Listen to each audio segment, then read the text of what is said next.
is it so dark though?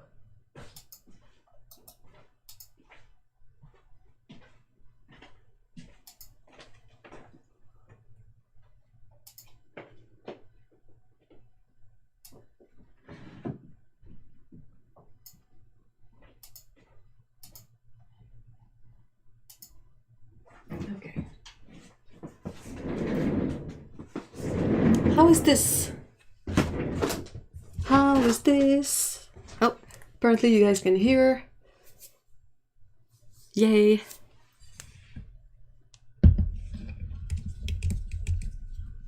Yeah, I had like adjusted the exposure, but it reset itself. As if that was useful.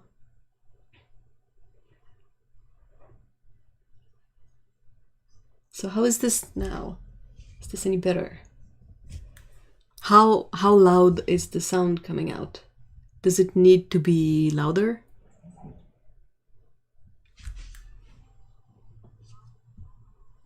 Oh. Forgot to mute the live stream on my computer. Shut up, me. Pretty good. Sound is good. Awesome.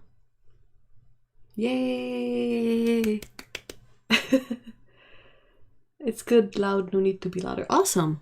That's really peculiar because with the previous software I was using to live stream, I had to manually put the volume much louder so you guys would hear it.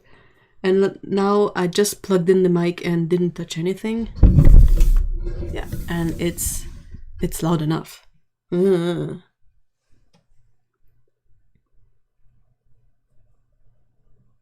Yeah, that's what I do too, Amisha. I always have like the volumes at 100%, but I tweak it with the headphones.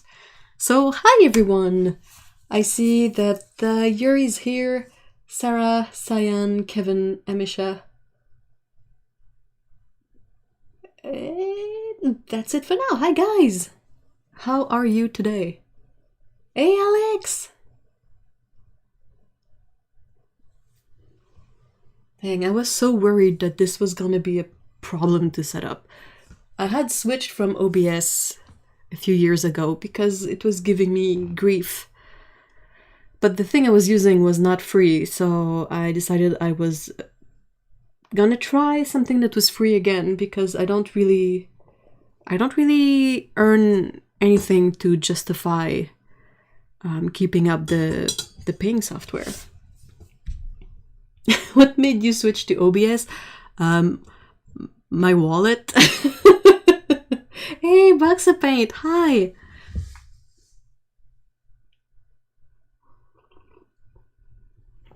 I'm not sleeping through the start for once. Hey! I'm having hot chocolate. That's always a good way to start a live stream.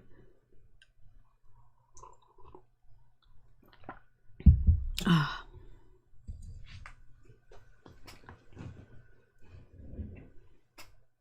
Yep. Is it buffering?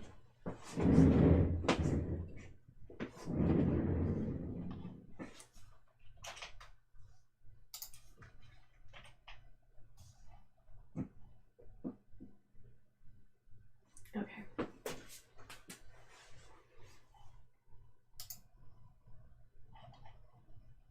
Hold on, I will be right there. Doop-a-doop-a-doop, boop-a-doop, boop.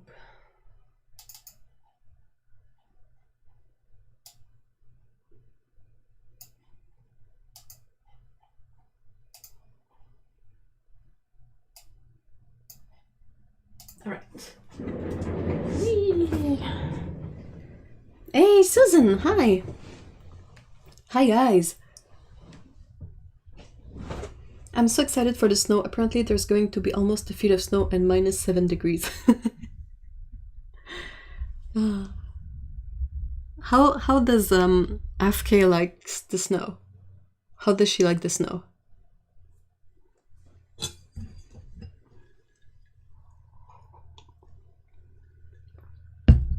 Oh, my kingdom for a hot drink.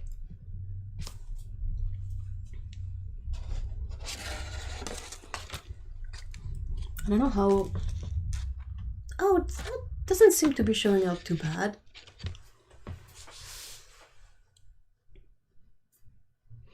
I made tea earlier and then promptly fell asleep, back asleep on couch. Now I have cold tea. Aww. But Handsome had to shut his door, so I have TD pouting on my lap.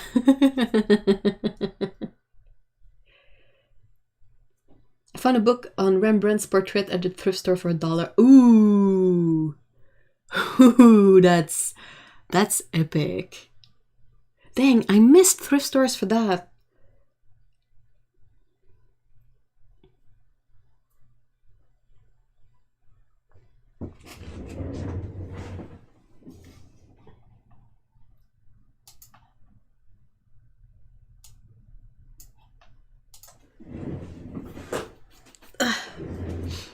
I really miss thrift stores. I used to do a bit of that with my mom in the summer. So with COVID and everything, that definitely did not happen last summer. And since COVID is still pretty much a real thing, yeah, not much thrifting happens. It bums me out. Also found a much needed pair of pants. I was down to sweatpants only. What's wrong with that? Hey Dan! What's up? I have no idea what Afka thinks. There hasn't been snow since I've... Oh, really? So it's gonna be a surprise. I hope if the road is good that I can take her for a walk. I hope so too. Well, I bought a new car. Oh! Nice. Got kittens. Wow, it's a pretty epic day for everyone today. Dan, you have to spam pictures in the Discord server. You cannot mention that you got kittens and not, like, overwhelm us in picture.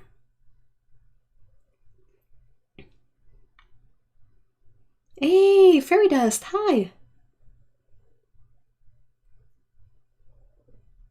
Oh my gosh, kittens. After 11 months, I am jonesing for Tiger. What is that?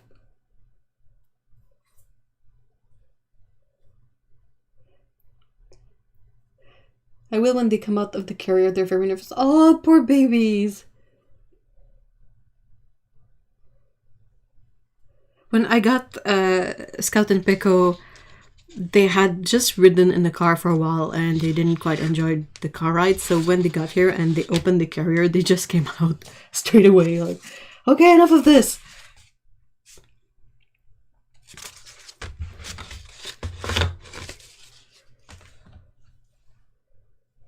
The Netherlands is not necessarily known for its snow and magnificent snowy skyworthy mountains.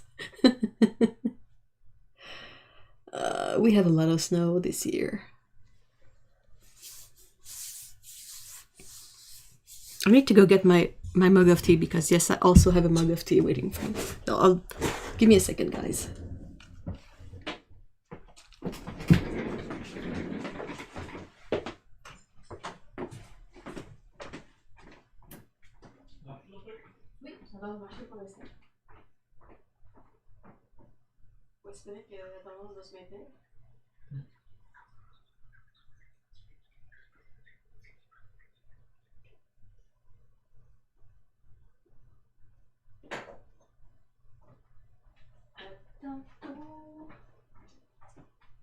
Bonne chance avec la vie.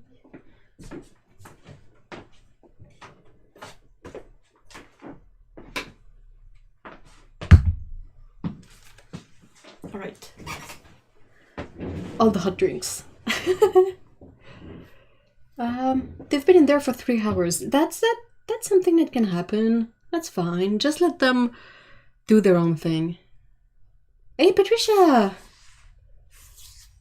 How are you? It's a thrift store from Copenhagen. Ooh. I sliced the top of my... Ow! Ow! Ow! And good cookies. Ooh, what kind of cookies? Speaking my language here.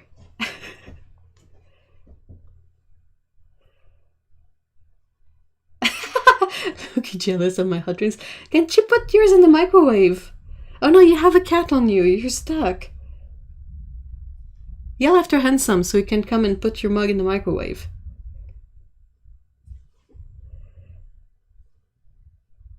So if you have a tendency to forget your tea and then it's cold, I would highly recommend getting a double-walled metal cup of some kind with a lid.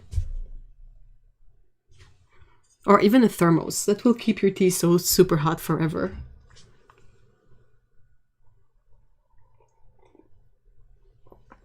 I'm low-key considering making brownies. Ooh.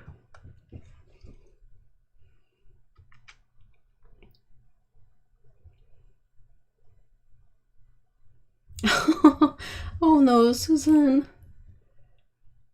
Did you get it all wrapped up and in control? Making a swatch card for my White Knights plein air. Oh, okay. Woo, plein air set after 6 months of having it. I cannot remember the name, but one of them is like really crispy, flat, cinnamony gingerbread. Oh yeah, yeah. I think I know what you're talking about. I've seen some like that. Can eat a tub and it's you're never full.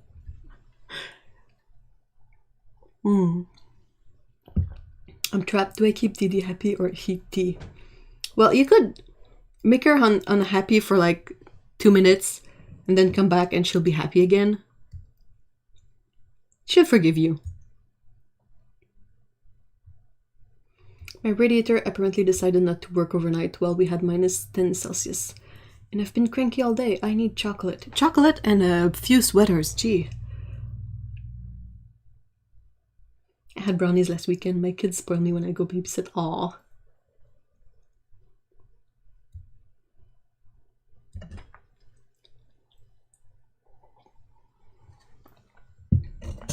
Okay, so just to start talking shop, I recently tried to catch up on all my all the videos on YouTube I haven't watched yet, because I tend to really get behind, which sucks. And I was watching Steve's video about the super granulating schminke colors and how the granulation is more intense on hot press than it is on cold press. And my first instinct regarding that was to go, huh? I think we might have mentioned it in the live stream last week, or maybe it was in Lee's live stream yesterday.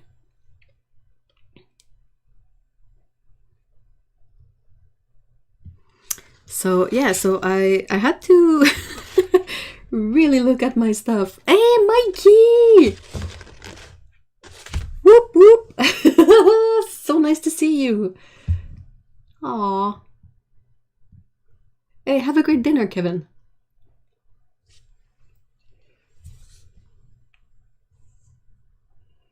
Man, I wish I could babysit. My baby niece is hilarious. I look forward to babysitting her once things calm down. Oh, that's great. I'm really like I can put up some sort of functional mode on when I'm with kids, but my first instinct is utter panic. Which I don't know why. Sorry, I used to babysit kids and that was fine. But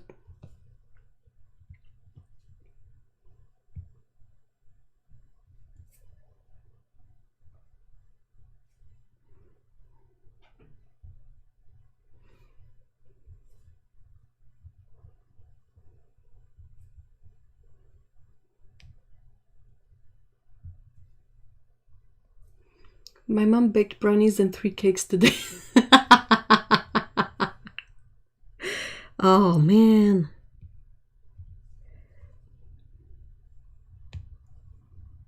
Update, Didi is very offended but still on couch. I am free to move about the cabin.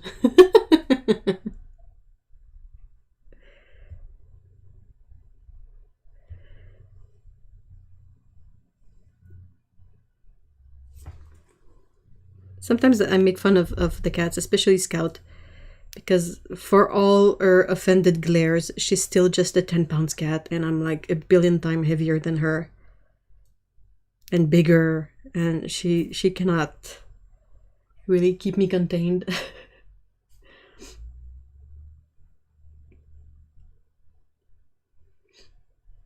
I've literally never babysat a kid in my life, but I'm sure it'd be fine. Baby E is an excellent toddler. Aw. Way back when they offered the course at my middle school, so 13 years old could learn how to babysit infant. Could you imagine that going on today? Yeah, it's kind of weird because I don't see why that would be an issue. There used to be a lot of, when with big families, the older kids would take care of the babies. But yeah, today it's kind of different setup. Hey Phoebe, hi! When I was really small, we lived near my grandmother, and every Saturday she would visit and get pizza while my parents went out. Aww. Okay, let me go get some painting water. I'll be back again.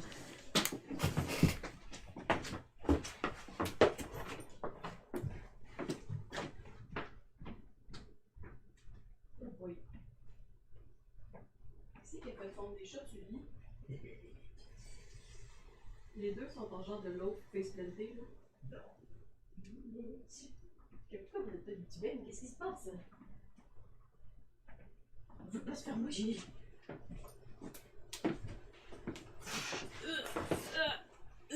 Okay. One.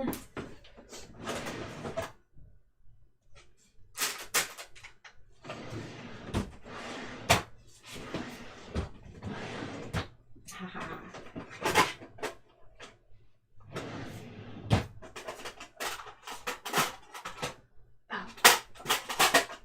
Nope. Denied.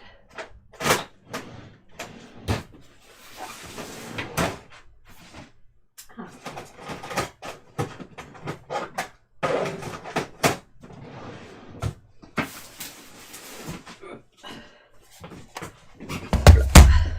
All right, sorry, I'm back.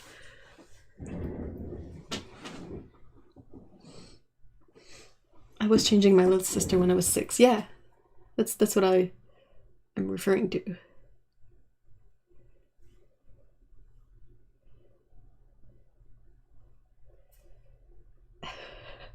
I don't know. I crave Doritos. Dang it, Caturday. This happens every week. Yeah, but it's the official Caturday snack.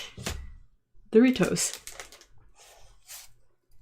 Grandma cuts the crusts of the PB&J sandwiches. I don't know about you guys, but I would have been I would have been fine with crusts if the filling would go all the way to the crust. Like, the crust itself is not the issue, it's the fact that almost nobody puts out the filling all the way to the crust.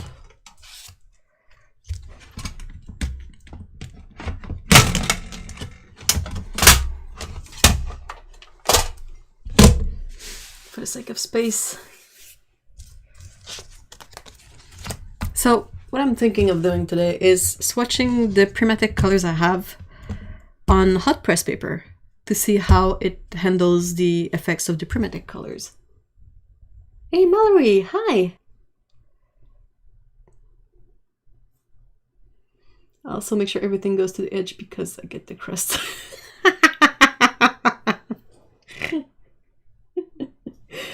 Oh. Hey, I think we're having ramen tonight.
kittens still not showing their face.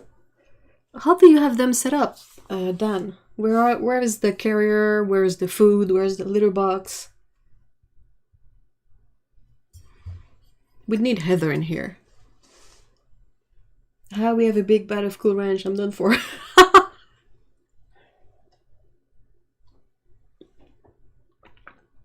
It's either Doritos or Nutella.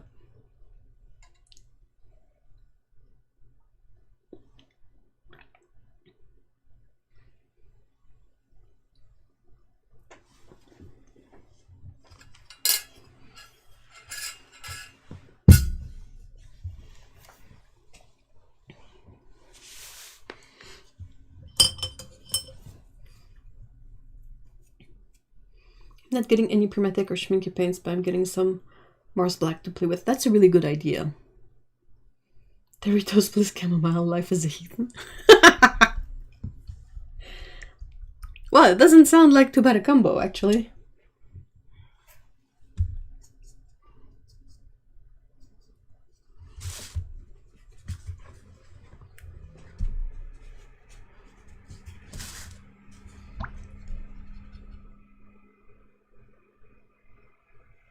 Hold on, wait, what? Oh god, another fight broke out. A fight between who?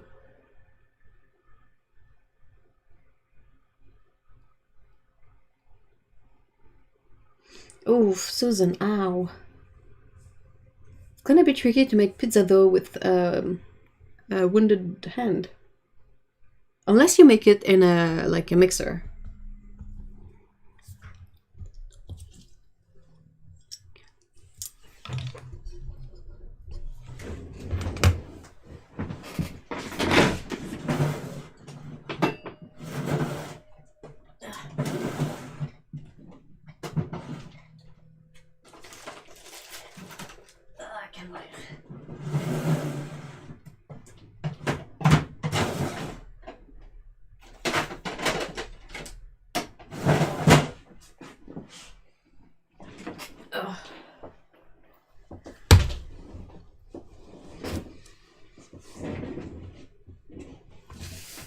I've never cut myself on sharp blades, but many times with serrated.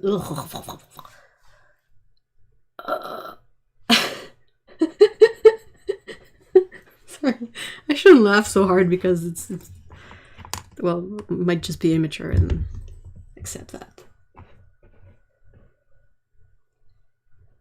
Yeah, I have a box of nitrile gloves that are for when I have to do like the dishes and I've hurt my hands, which happens often.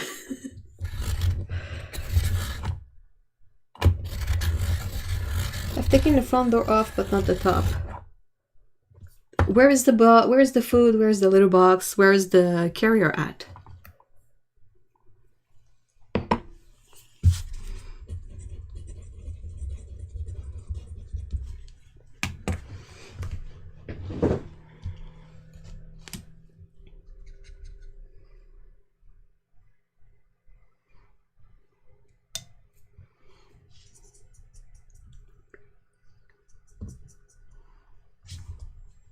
Ooh. Ooh, that's nice.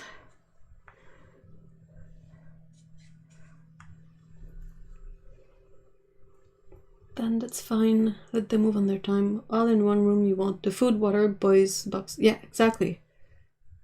Between the click and a 12-year-old girl. What?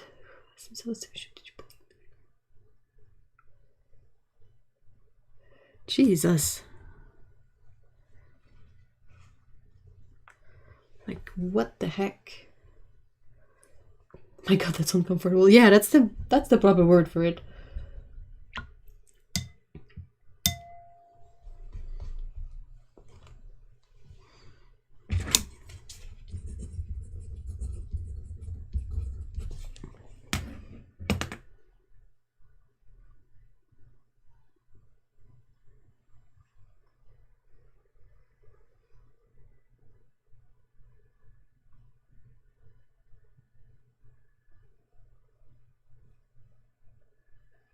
Yeah, reaching to kittens that might not want to come out.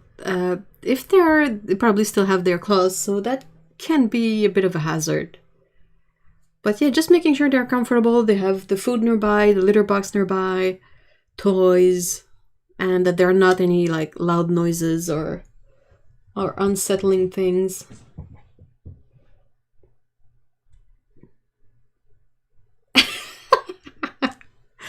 Aw, Dee.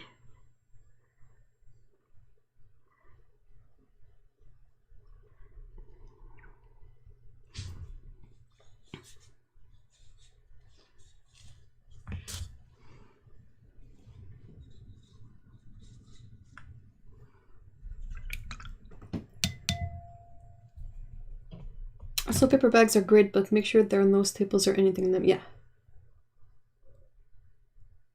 I want to leave them do their own thing, but they do need to come out. Why? Why do they have to come out now?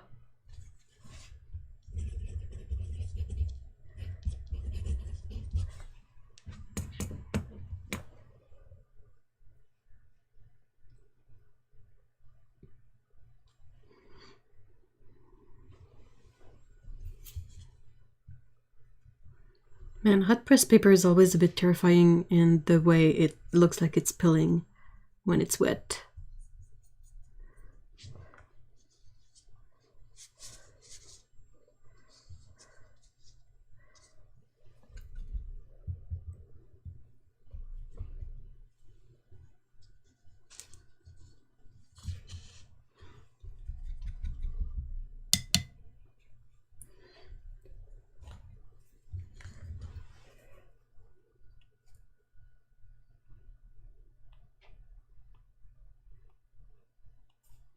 Oh, they don't have to right now, but they need to come out so they can eat and use the toilet. They will!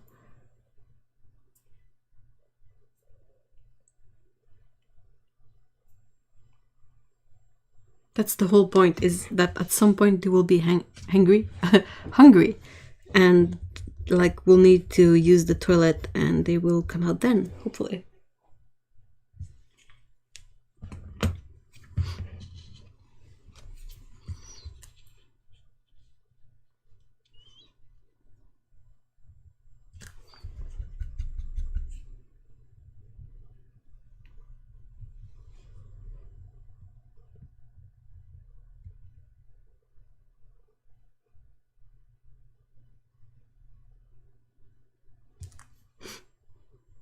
The thing is even if you say you make them leave the carrier, if they're still just as scared, they will go hide some other place and won't come out either.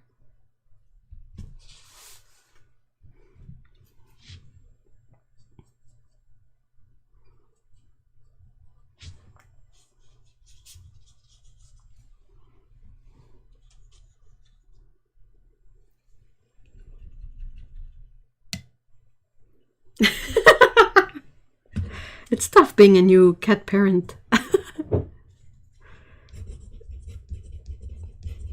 Ooh. Gotta say, the kyanite color from Primatech has really, really nice sparkles. It's a proper, like, amount of sparkling.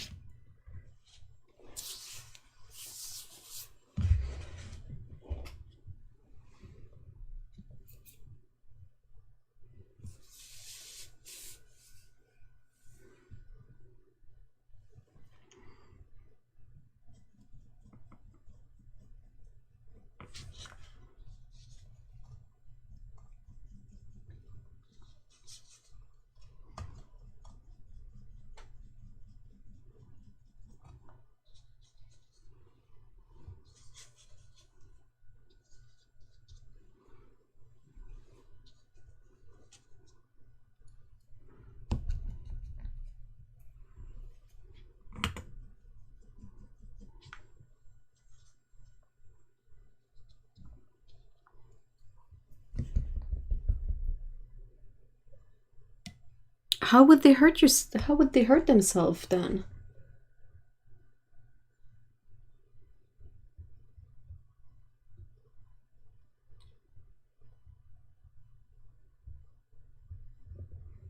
They can survive for at least several hours without food or toilet, depending on when they drink water last. Also, animals sort of stop when they're nervous. Yeah. I haven't had cats, but I've had dogs, and usually they take a few hours or to a few days to settle. To get there, just might take a bit. Yeah, same. I agree. I agree with all of that.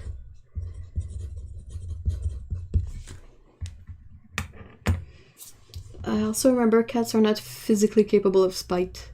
So if they pee in the carrier, it's not as a screw you, it's more likely being scared or something like that. If it happens, it happens. Yep. No, that's a custom set of Primatech. That's all my Primatech colors in a tin.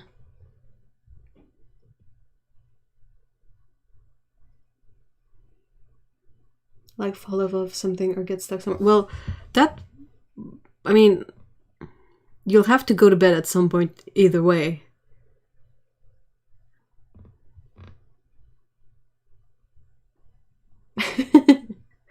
I remember, it's so stressful being a new cat parent.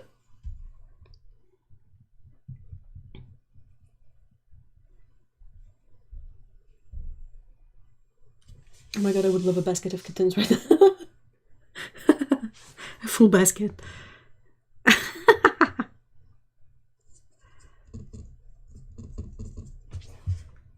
Ooh. That's nice.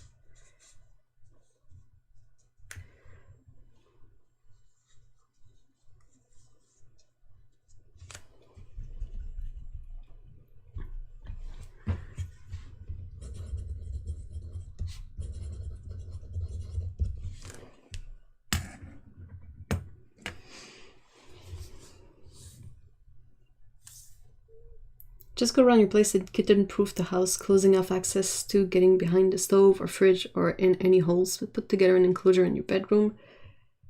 If you can, I would keep them in the same room with the door closed so they can't wander off and get into something. Well, it also might be easier for them to get used to the space if they are in one room rather than in a big place. Hi, Lee!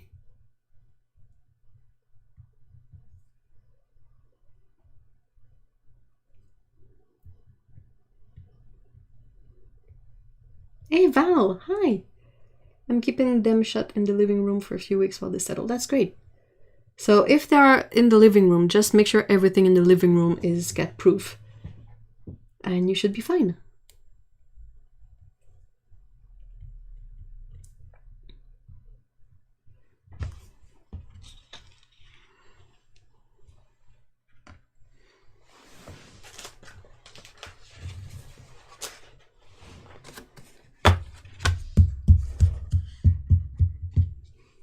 We did the whole one room for a few weeks, but also had the dogs to contend with. Yeah. How did they react to being in your place, Box of Paint? Like, when you got them with the carrier, did they come out right away? Did they stay in there for a bit?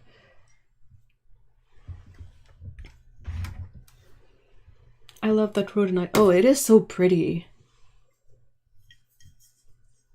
It's a really nice pink. Too bad that it's kind of not exactly light fast, but... Also put any plants well out of reach. Yep.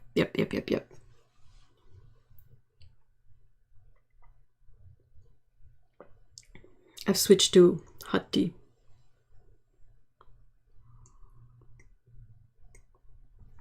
They stayed in the box for a good full day, apart from coming out for a drink and toilet breaks. Yeah. Oh, I've removed all plants from the room, including the catnip. Good. Good. Sounds like you've done a lot of what you had to do. The rest, they will have to do the rest.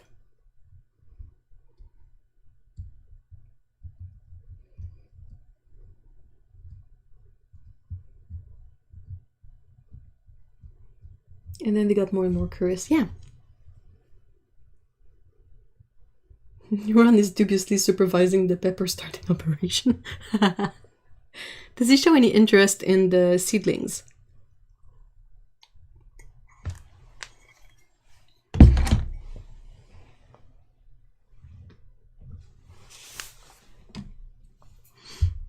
Both cats here are fast asleep in the bedroom.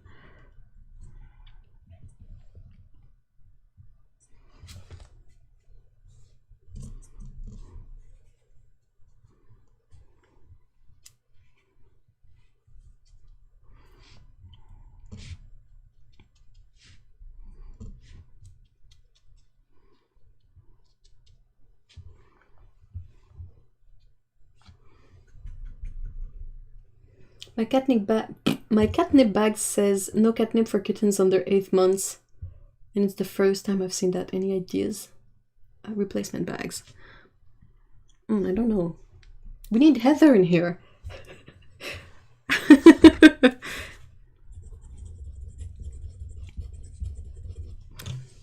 Our resident cat expert. He takes care of the seedlings once they grow a bit. Does his rounds marking each one? Wait, what? How does he mark them? Bear hates it, but I didn't think it was bad for him. Still need to think of a name for one of them. Yeah. What's the name of the other one?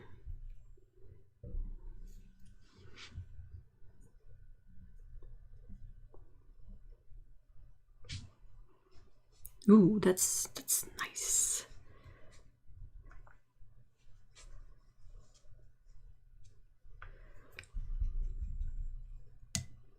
With the side of his face. Oh, that's so sweet. Oh my god, life as a chamomile Dorito heathens is delicious. I'm due. As long as you don't bring the Nutella in there.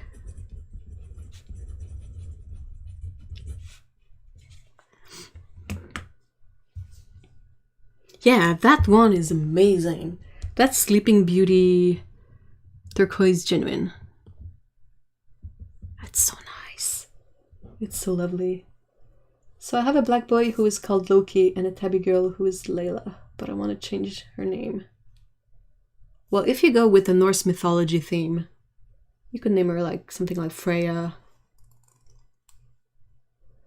Hel, which is actually Loki's daughter, but you know.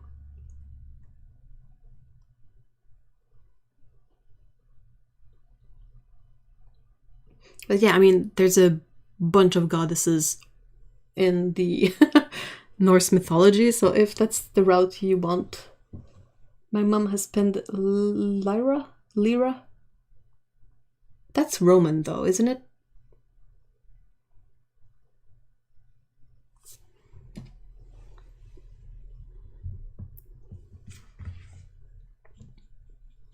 Or is it Greek?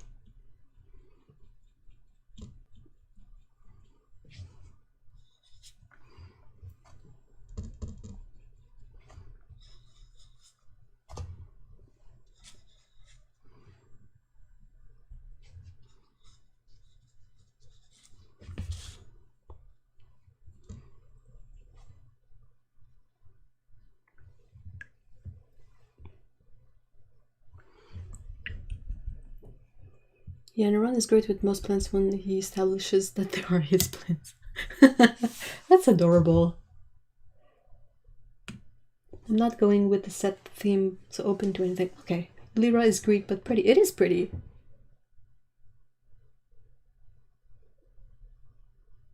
It'll come to you when you get some good one-on-one time.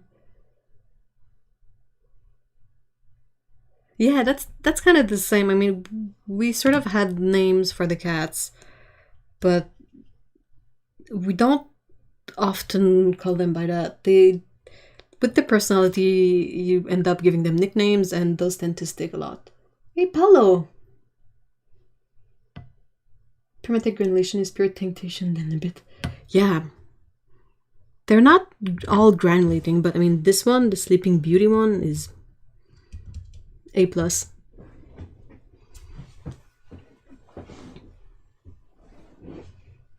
It shows on ginger and spider plants and catnip, but they can't handle it and horn. Oh, you're growing ginger! I was going to change his name too, but I like the name Loki, and it suits him. Yeah.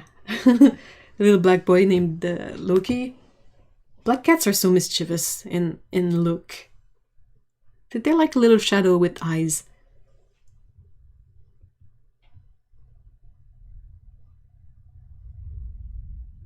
Yeah, we call Chip Pumpkin or Chipouche. Oh, that's cute.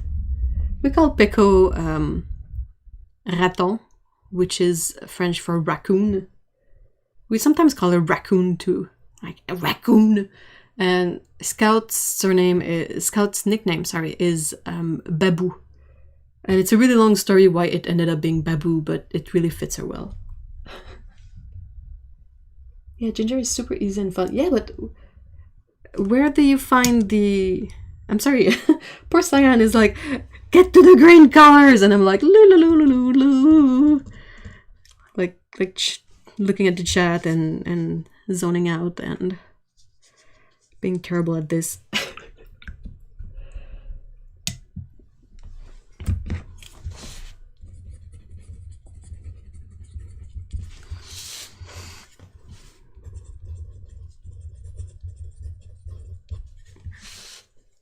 The fosterer told me that he's into everything and very cheeky. Oh, that's so cute.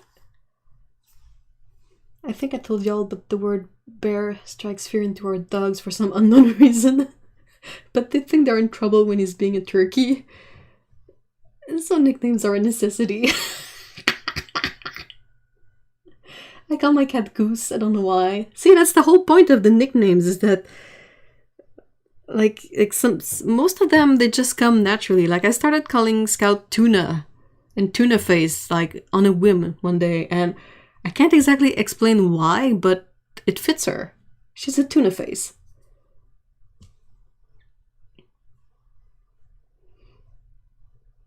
I don't know why we call Chip Pumpkin, but Chipoosh is because he's so squishy and mushy. Aww.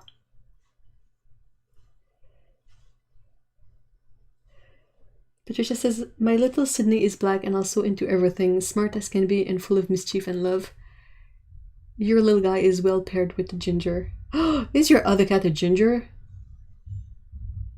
Rook has many nicknames too. Rug, Rugenstein, Rukanen. What is Rukanen? Does it mean anything?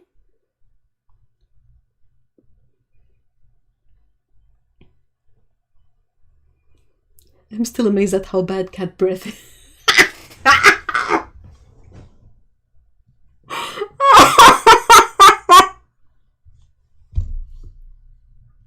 What did you expect? Is it buffering for other people too? Can you hold the blue? I'm gonna let it settle first. It's not exactly settled in, but yeah, maybe when they'll be a bit more settled in, I can click on the autofocus and try to zoom in. But for now, I will just, because the autofocus is really nauseating in the streams. So I gotta be careful about that. Regular culinary ginger you can just grow from grocery store ginger rhizomes. Yeah, but how do you get the rhizomes in the first place? Rukanen glove infinite. What? Dexter, aka Good Handsome Boy, aka Muffin, and Dee Dee, aka Sweet Baby Girl, aka Mama. Aww. Oh, she's a tabby. I'm swatching Primatech color. No buffer, no buffer. Okay. Thank you guys. Because yeah, I've switched streaming software, so I'm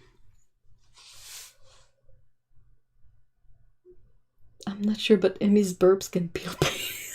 She burps.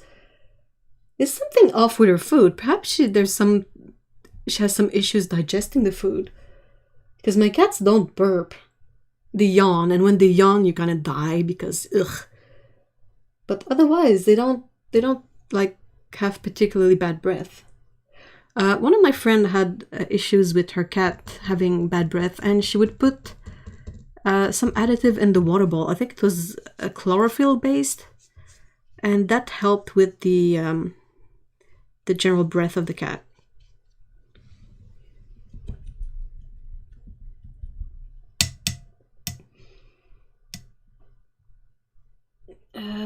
Just the ginger root you buy for cooking. Yeah, I've seen that. How do you get your ginger? I have dry ginger if I need to use ginger, and I used to have a jar of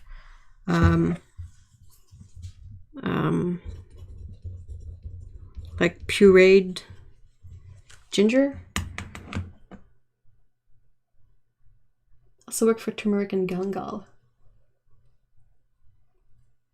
Not using... No, I am using OBS now. I was using something else before. Chip farts really benefits says there's nothing wrong with him, so we're left to fend with guess. Oh no. I had some buffering, but it was mostly because my bad PC choking on sunny Vegas started. Oof, yeah. I think this next color, the preview for it versus the actual color of the paint is so off that it's actually kind of hilarious. Can you guess what color this is?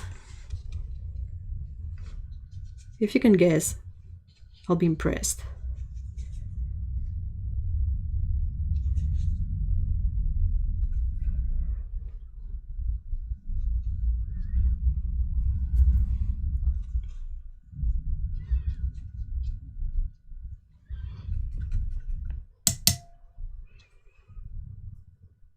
I had a dog that could clear a room. Oh no. I had to learn OBS for work and I kind of like it. Oh, awesome. We had to change everyone's food because of availability and Brexit, so that very well may be it. But she burps in your face from the top of Oh, she's... Emmy! You're supposed to be a classy little kitty girl. Fishite, Amazonite, is that malachite, jadeite, malachite. That's actually Kingman green turquoise genuine. I don't know if you can see, but the thumbnail of this color is this blue one here, like this one, and this is the color. And yeah, really not the good indication of the actual color of it. It's kind of Kingman.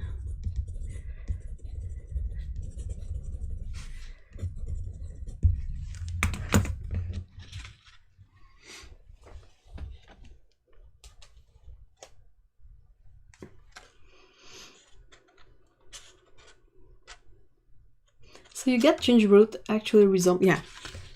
At the grocery store, break it up into pieces that have at least one eye, point each, and bury lightly under soil. Oh really? That's it? Isn't that like what one does for potatoes? Just very slow internet coming from the Netherlands, where internet speed is one of the highest in the world. Internet here is quite a step back. Oh.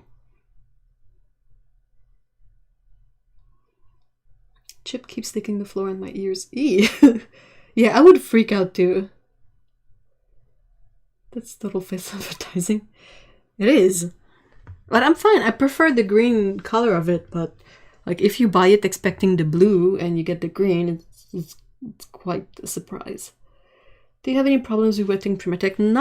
Not really, not so far, but I pre-wet them. Like I added water at the beginning of the stream and it helped soften the paint a bit. Okay, this one is for you, Cyan. It's so pretty! Ah, what a pretty color. That's diopside.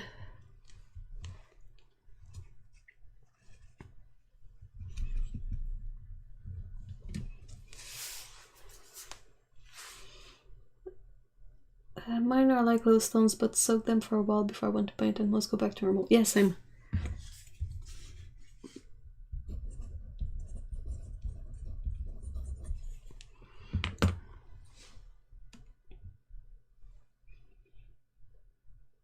I don't pre-wet my Primatech and this startup just fine. It really depends on the pigment too. In a couple weeks you start seeing it send up shoots. Ginger is tropical and needs several months of hot weather to produce a good crop. But it's a shade plant that does just fine indoors. Ooh! Ooh, shade plants. That's for me. There is zero light in this place. Ah, they're so nice!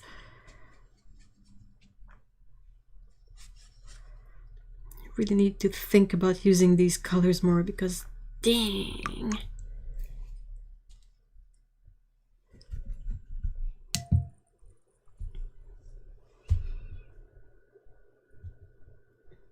Much like potatoes.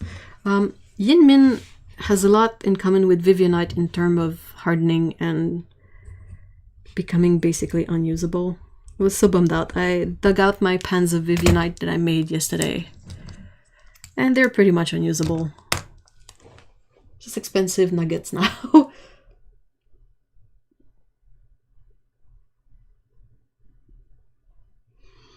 I have malachite, but like it's the corroded version of the paint, so it's kind of weird and I don't really trust them. Ginger flowers are really awesome. If you never saw them, just look them up. I will.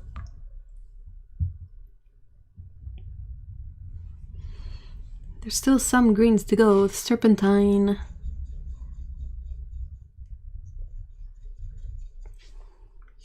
Ooh. Yeah, that's the difficult part of using a slice of the sticks, is that when you add water to pre-wet it, it rolls down the stick and ends up in the bottom of the pan.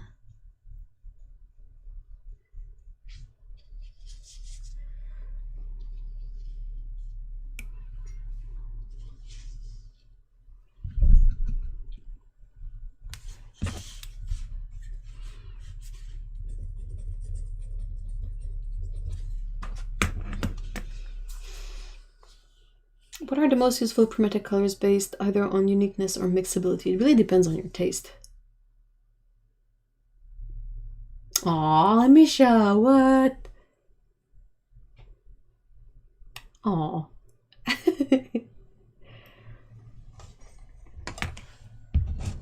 I'm not the kind of light that makes plants grow, though. my actual skill with plants is more that I kill them than I help them. I haven't had it flower in my climate, but the plants are really neat looking, even just the leaves. And when you have to harvest them, what do you do? Do you just dig up the root and eat that? Because, like, ginger roots are really, really clean. If you look at potatoes, there's always some kind of dirt in there, but like ginger roots, the fresh ginger is always so pristine.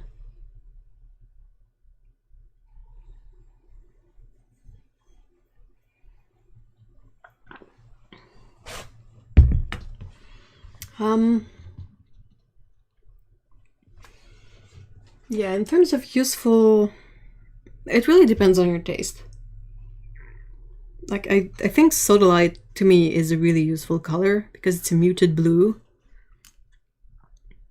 But it really depends on what you like to paint.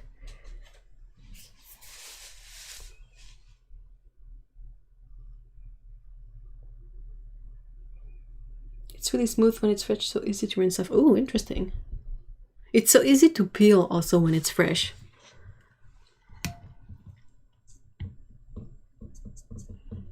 Okay, next one is green apatite.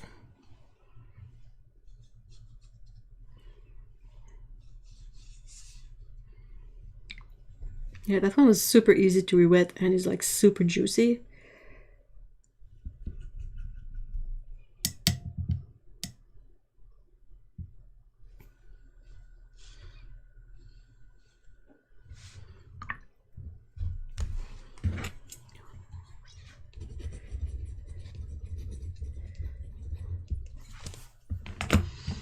Okay, so we're moving on onto zoisite. Zoisite. It's almost it's a very like greenish black or black green. Woohoo! Yes, yes, yes. Ah, it's so pretty.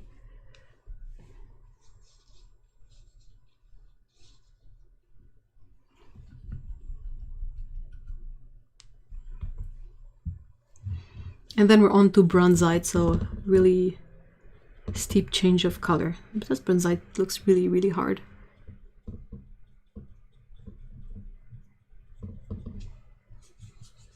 It's a bit light.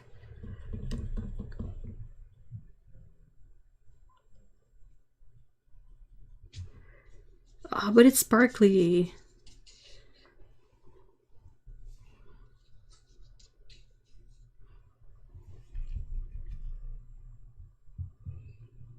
I was so hopeful for blue apatite given how well behaved green apatite is, but the blue is gummier. Really? I gotta say, I don't think I've noticed. Yeah, it's like a slightly yellower, granulating perylene green. Which, I mean, sign me up.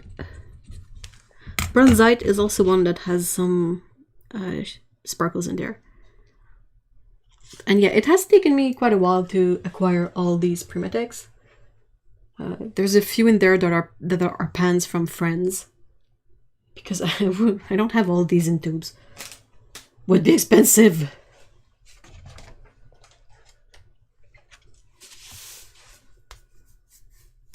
Ooh, that bronzite would make lovely sparkles on water at sunrise set. Yes, or on a beach, in a desert scenery. If you want to add a bit of sparkling to a scene like a canyon scene. Definitely need some Primatech when my nose pen is over. I think I will be scanning these and I will post them on Patreon. So if you guys want to check out the scans after. So this is burnt bronzite, so it's probably going to have a bit of a sparkly too, but in a much redder color.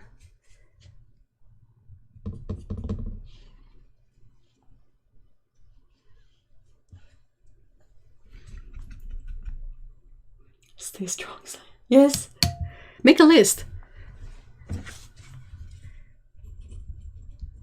That's what I try to do when I have like too many things that I want. Try to make lists. And then I wait, and if some things just get out of my brain, I know that I don't want them all that bad. But if there are things that are recurring, then I know. I want to buy a kefir lime tree, but I think my wife... Why would she?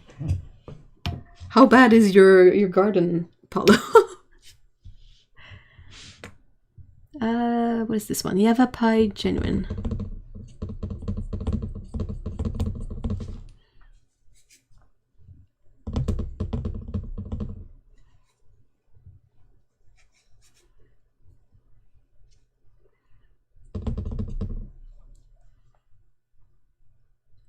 Go away, bubble. No bubbles.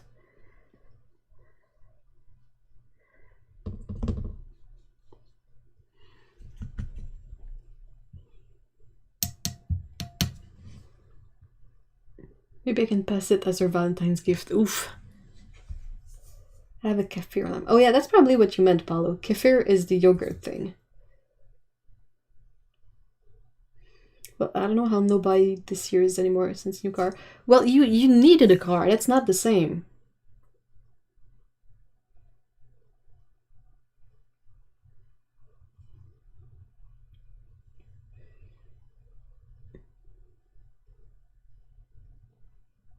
I don't need to make a list. The big art supply online shops has pages of them done for me. Well, okay then. Yeah, the Amazon, not Amazon, what I mean, Jackson's. The Jackson's wish list is kind of my list of things to maybe get eventually, and sometimes I go through it and I remove the stuff that I don't even remember why I put it there. Ugh, we bought the lime tree a couple of years ago and it ended up covered in bugs. Blech. I tried to fight it but eventually tossed it. Ugh. Gross. Hey, Lise! Hi!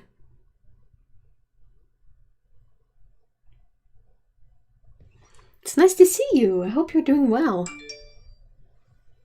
Where are you, bidding? What's up? What's up, you? Next one is Hematite Burnt Scarlet.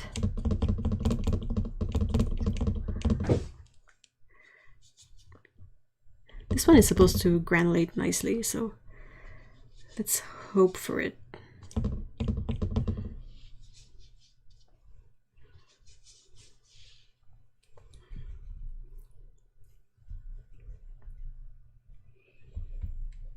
I don't know if Jackson's is shipping to EU countries right now. I got a message about it when I went to their website. I don't know if it's still going on.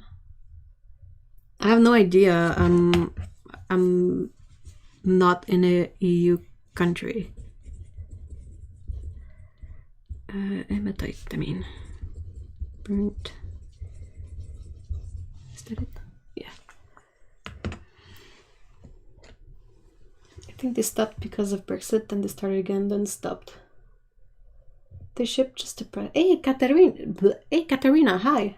Sorry, tripped in your name. I'm so sorry.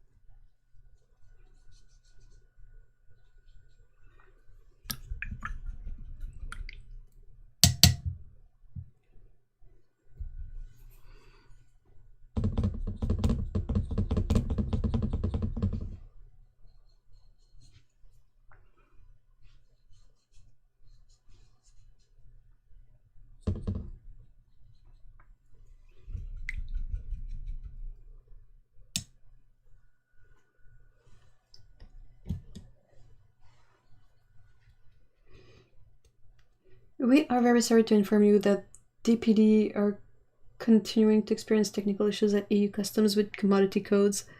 This has resulted in some parcels being returned to us, so we have decided to halt the service until smooth service can be guaranteed. Yeah, that's a good reason, though.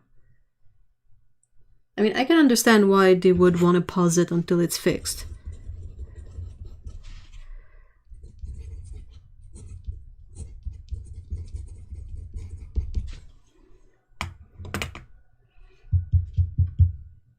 Prices that EU citizens see is free from UK VAT, but we pay VAT together with shipping and some fee. Ugh. Okay, so this is Garnet, the red one, and this is Red Fuchsite. It has the sparkly in it.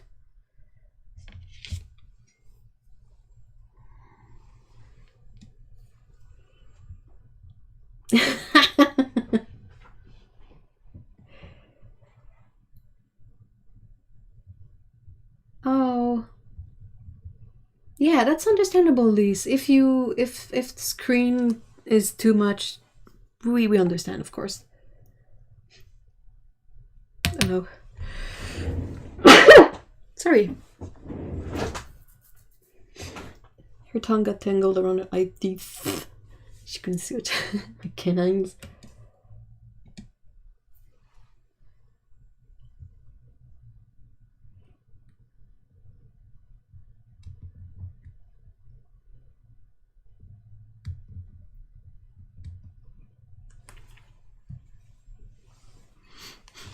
Okay, what's the next one? Minnesota Pipestone.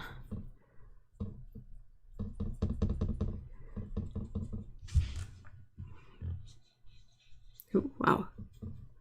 Not the color path I was expecting.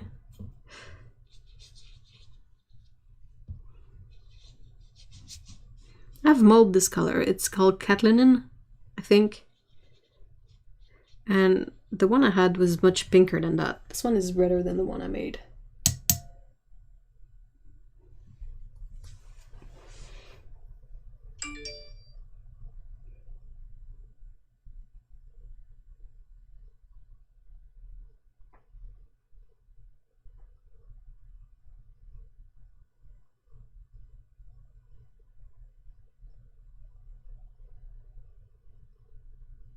That's perfectly understandable, Mary. I would be hesitant to go right back to it too, or try to think of perhaps an intermediary way. Is that a word? Like so that it wouldn't go directly through the bank card.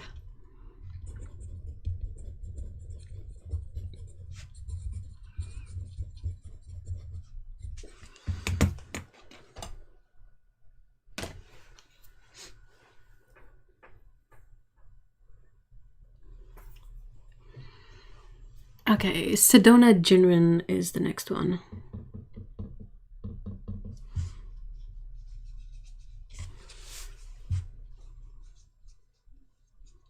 That's super nice and creamy. What are we swatching today? Primitive colors on hot press.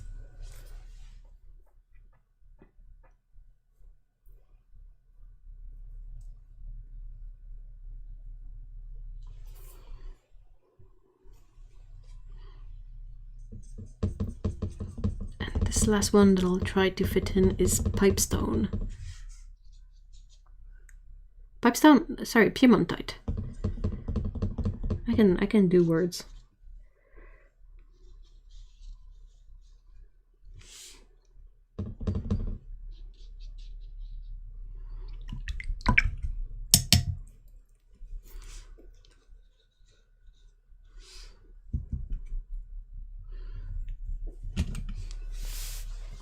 I still have to find a way to get the White Knights thin with 4 metal. It has 5 metal rows, I think.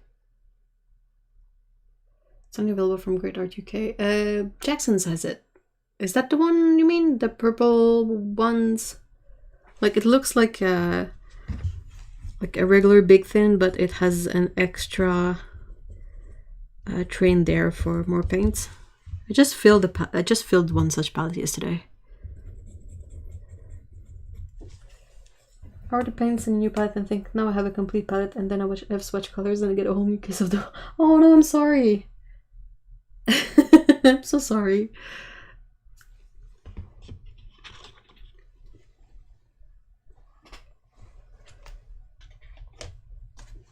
I don't have enough space for all of these. Right, hopefully this might be the last card.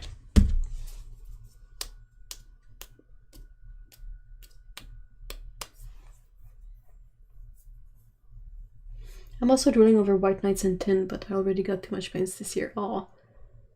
Put it on the list!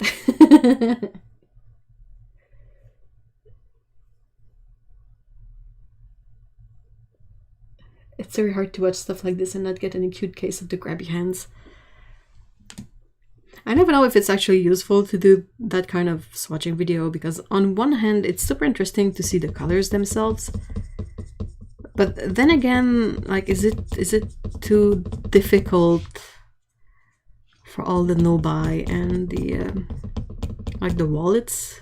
So would it be preferable to not make those videos and spare everyone a bit of grief?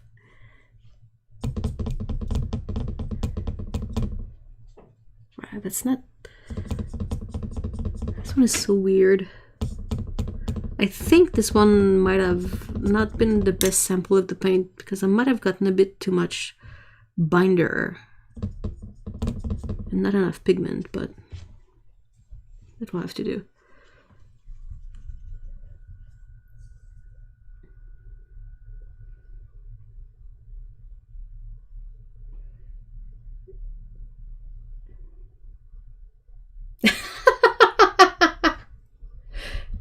I know more about paint pigments than the people in the store. Oh my gosh.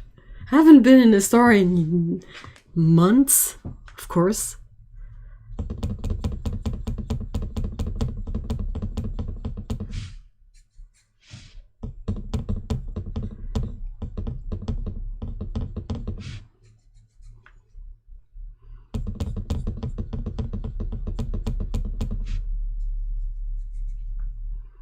Really lovely granulation, but this is hard to re-wet. Or rather, it has a really weak color payoff. I really like those videos, though. It's our own responsibility to not buy new stuff if we've decided not. Good. Good. Like, we make jokes about enabling, but...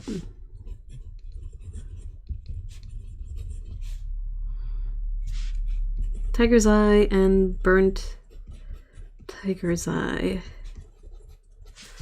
Are those sparkly? No, they're not. The tin rattling sounds like a drum roll. The regular size tins with an extra are all available via Jackson's and Art Miranda in Europe, and St. Petersburg Watercolor, but that black one seems like a great storage tin.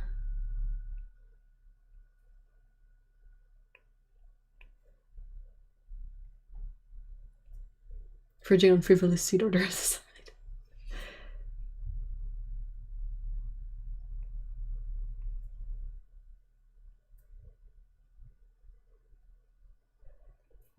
Guys, why can't we train cats to go make us tea on command? Ah, oh, dude. I second that thought.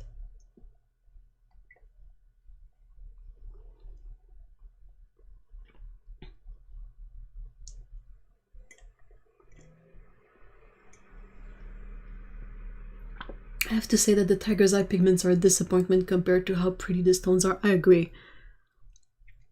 It feels a bit sad to destroy the stone to make that.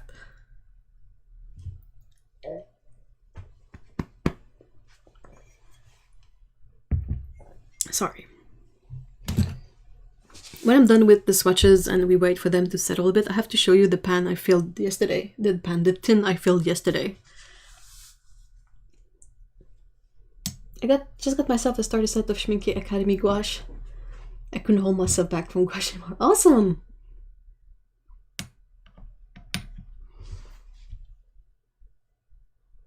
What is this one? Hematite Genuine.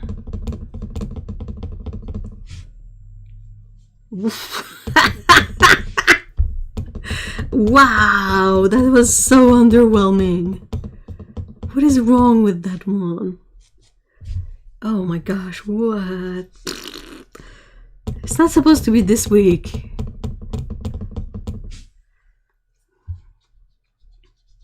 Wow, that's boring. What's up with you?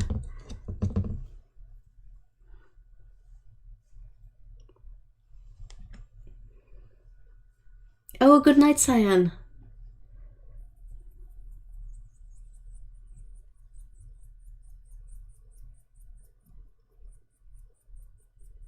Artie Miranda sells all the White Nights pastel colors in a silver version of the super compact black tin. Ooh.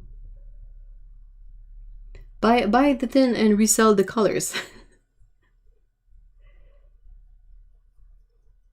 Oh, it has potential, definitely. I was just there, that's better. It just meant that my pan like didn't re-wet properly. It probably has a bit too much binder because since it's a heavy particle, it probably settled in the tube, and then I didn't check to make sure that it was all good before I poured a pan, and now it's all like mostly binder and not enough pigment in there.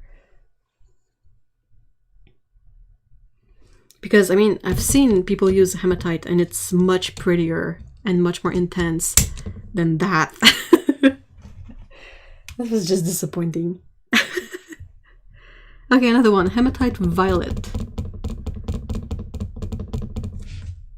See, that's the kind of stuff I was expecting more. Like color, intensity, something.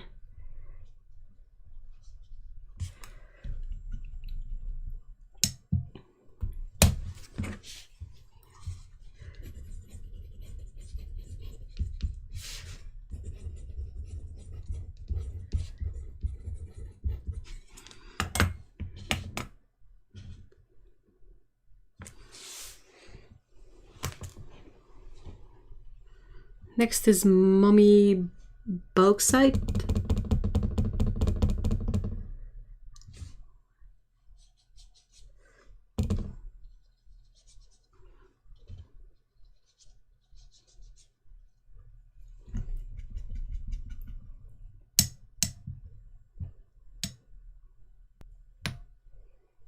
Fair enough. Well, Alex, you use hematite, well, you've used it more than I've had. When you use it, how does it come out of the pan or the tube? Does it come out stronger than this? Like, how much of a binder issue this could be, or how normal this could be? Do you know what I mean?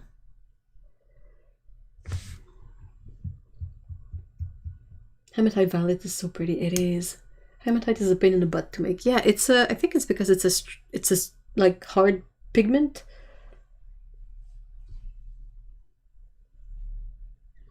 Syclarite is the next one.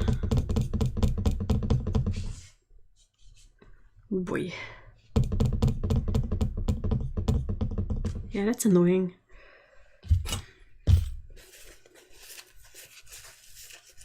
Hey, Lizzie, hi.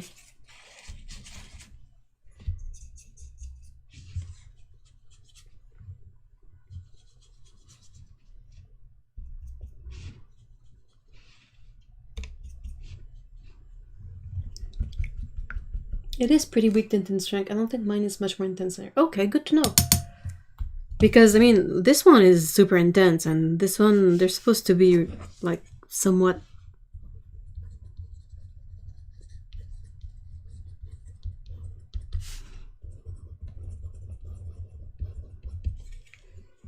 Guys, we have progress. What happened, Dan? What happened, Dan? I'm tripping on my English. One of our friends just posted their perfect bowling game. Crazy. What do you mean?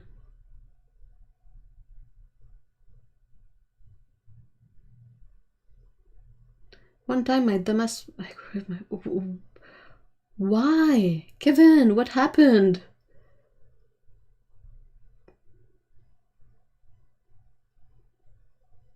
The Roman small one is intense, by the way. The hematite? I'll have to swatch that out too. Loki's out! Hey! Little boy! They made 12 strikes in a row.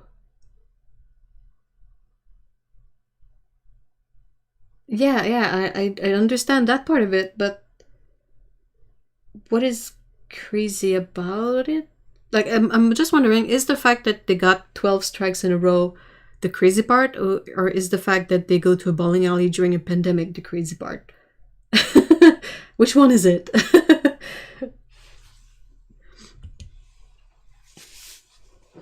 So Loki is a little boy and the other one is a little girl. Well, unless the other one, if it had been a tortoiseshell, I would have expected her to come out first because torties. But since she's not, I'm not all that surprised that the mischievous little black cat came out first.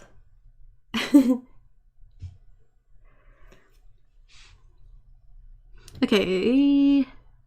Syclarite, I did Bloodstone. This is the next one. Yes. That's so good. Look at that. Look at how deep that black is. Beautiful colors.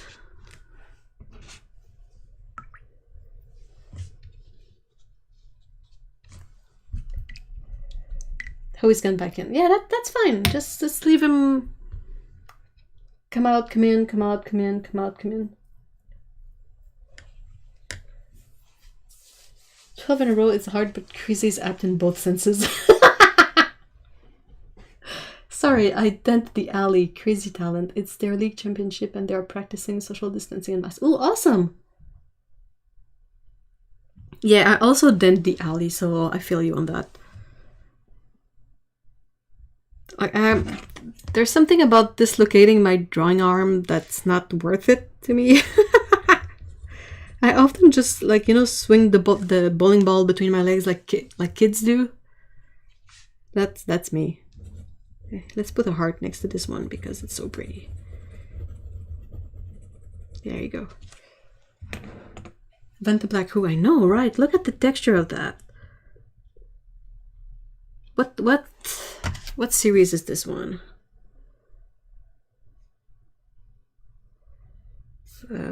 Oh, it's series 2. Huh. Dude, that's...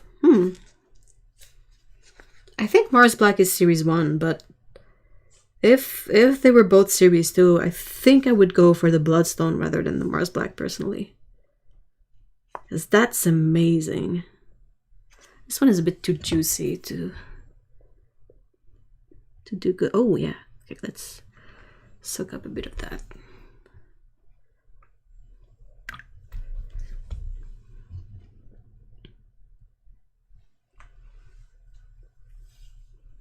He's now out and eating. Yay! If you have the tube, do me a favor and check if a magnet sticks to it. Bloodstone? Hold on. Okay, let's swatch the last two colors and then I'll seek out the tube and the magnet of some sort. Does the magnet stick to the tubes regardless of the paints that in them? Like, is the tube itself magnetic?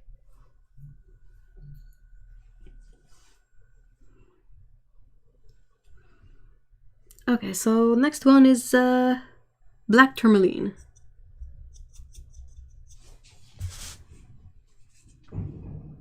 It's a lot bluer on the chart than it is in real life, so I don't know why. And even, I think tourmaline stone, like black tourmaline is actually black, not blue. I don't know why this is like indigo bluey. This is definitely not indigo bluey at all. Whichever one you put a heart on. Last color is not on this little chart because it came out after, but it's the Jasper Genuine.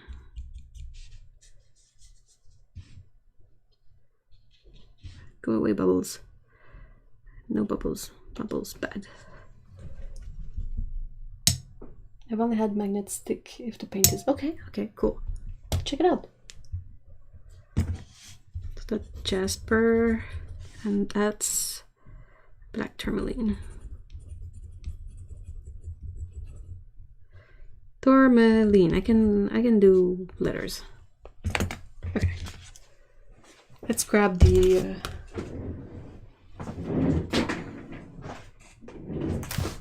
I put all my Primatex and like iridescent FX paints from Daniel Smith in this one. This is an old pan of malachite. The one that got all bumpy and weird. It's not exactly usable. I could swatch it, but yeah. It's one of those. Iridescent, chrome. Papers.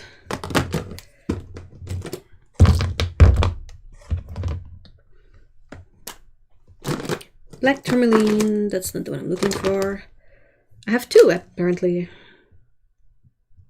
Do I have... I hope I have bloodstone in the tube. I hope it's not one of the samples that was sent to me. That would be not very practical.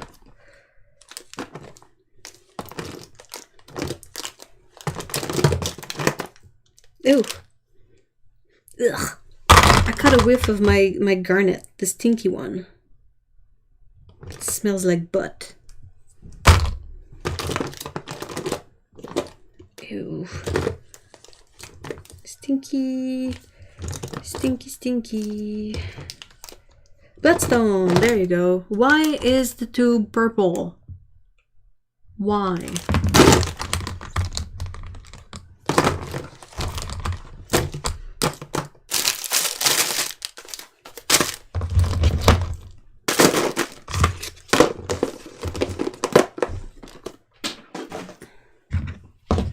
Oh, magnets. See, my old Vivianite pan has a good magnet. Doesn't really stick. Kind of really weakly. I don't know if you can see, but the pan is holding on to the... Here, let's go the extra length. Oh!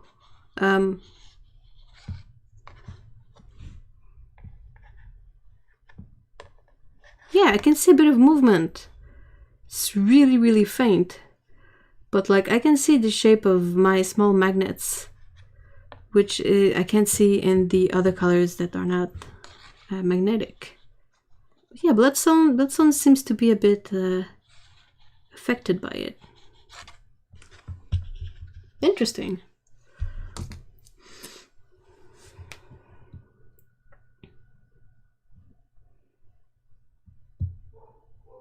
Yeah, ginger is in ginger is DBD SAR number.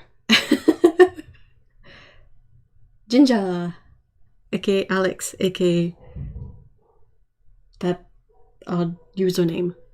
All right, so that's what was the other thing I was supposed to look into? Is there something else? Oh yeah, I want to try the malachite one.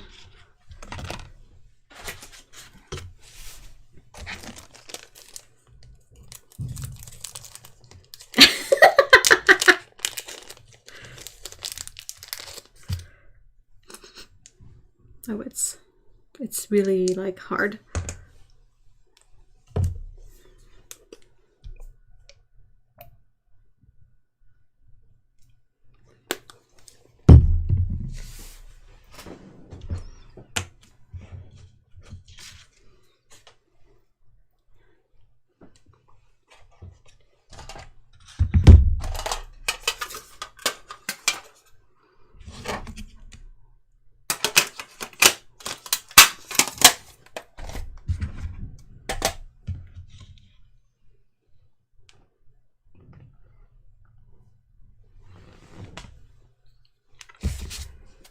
Ah, bugger.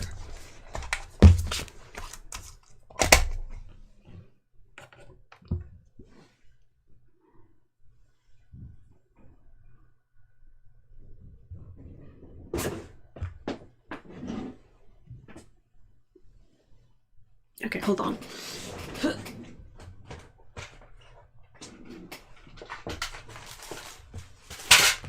right.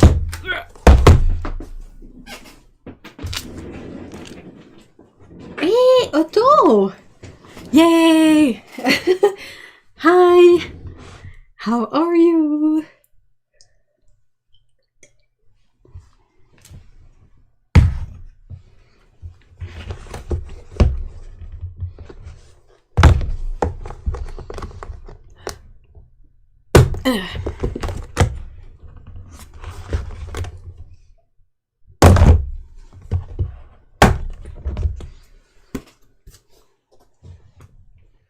Dang. There you go.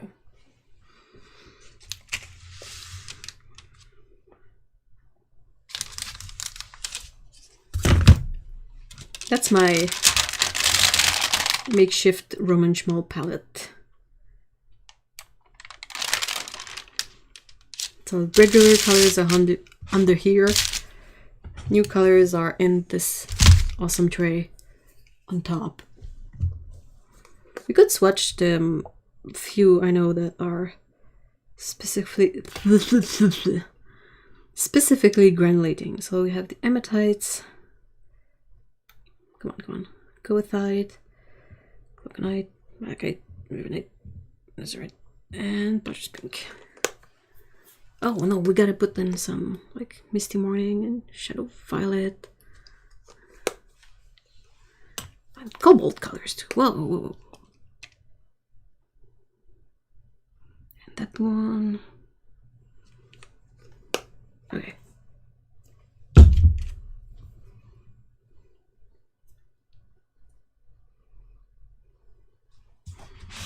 Oh, my paint water is gross. Blah. Okay. I'm gonna use a stiffer brush for the malachite so I don't bust up. The Queen Fuchsia is granulating. Okay. That's odd.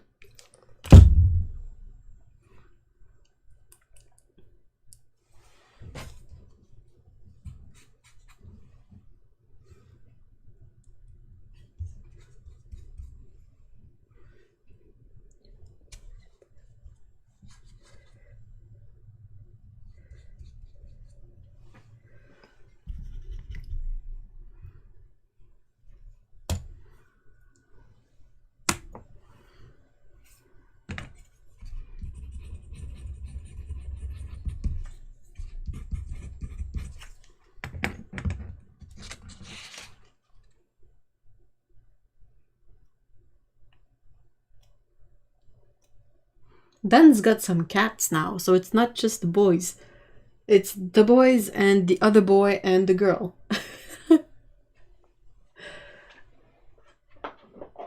Extended family.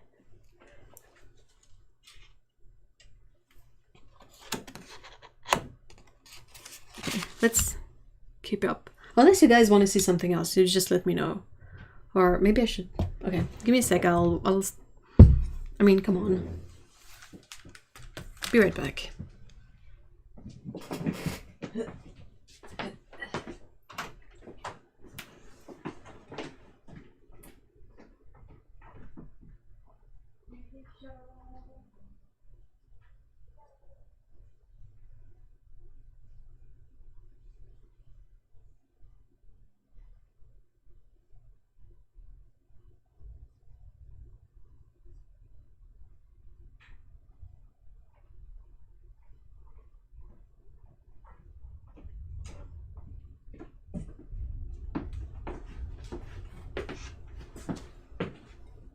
There you go. All right.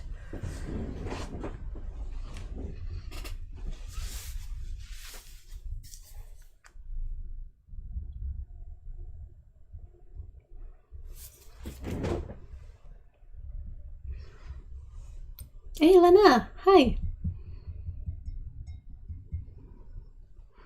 Let's start with the Queen Fuchsia.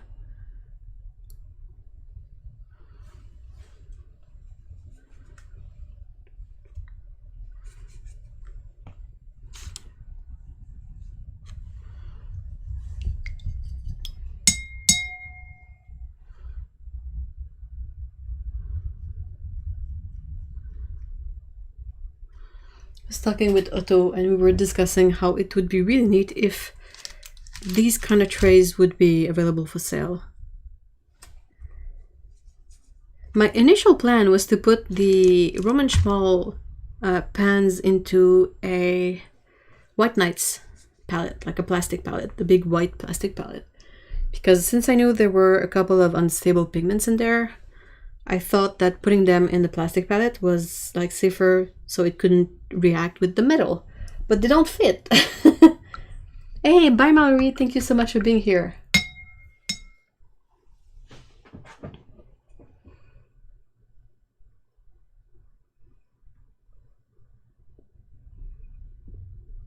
Totally, I spent ages botching up a container for the new colors. Yeah, I know what you mean. Like, it took me forever to find a palette that would work for the other colors I have under here. And they're held in place with blue tack, I think. Oh no, it's this silicone, like, double-sided tape thingy. But still, like, it's totally MacGyvered.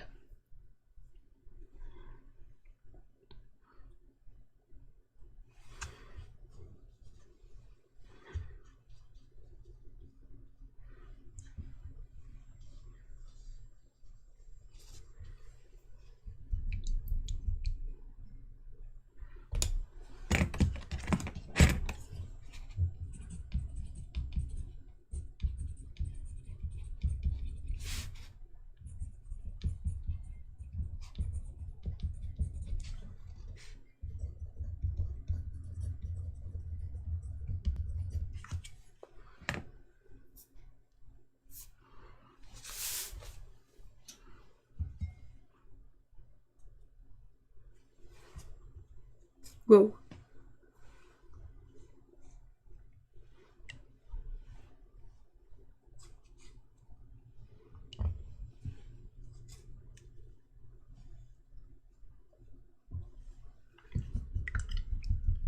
I don't know how or why their Queen Fuchsia is granulating.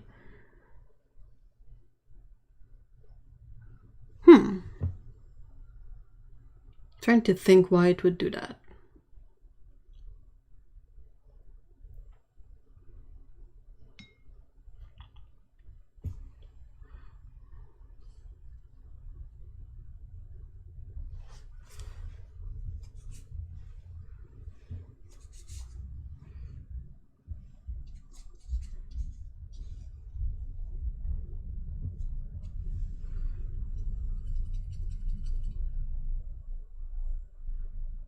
Is that PR209? What? No. Where? You're confusing me. What? PR209 is like quinacridone coral. Isn't it?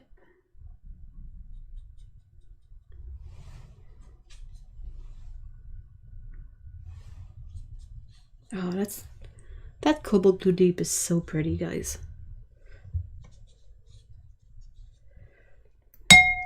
Ding.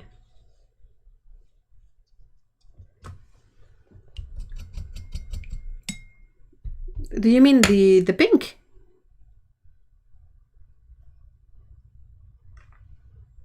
Because that's definitely not. I don't remember what the pigment is, but I know it's not that corally color of Queen Coral. I think, unless I'm wrong, I could be mistaken. Also a thing. Shadow. Violet. Light. For some reason. It's a bit too...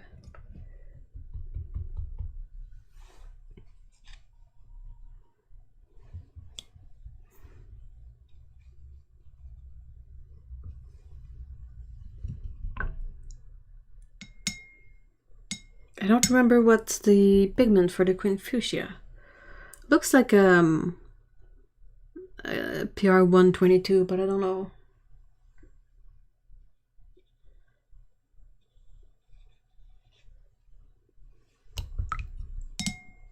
Now that I have clay and access to glazes and a kiln, I'm going to design and make my own mixing palettes. Yes, please! I want to see that. I want you to make like ceramic or clay little pans. Like, you know, like a pan, but that would be made in clay, and not to fit in a tin or anything, but just to have a cool kick-ass clay pan rather than plastic.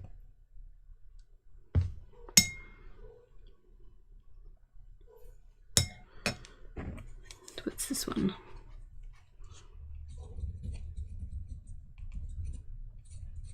Oops. My finger's in it.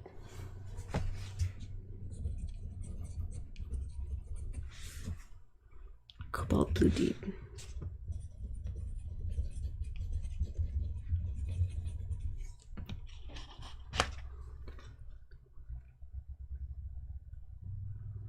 I gotta say, the Queen Fuchsia is not all that granulating on this paper.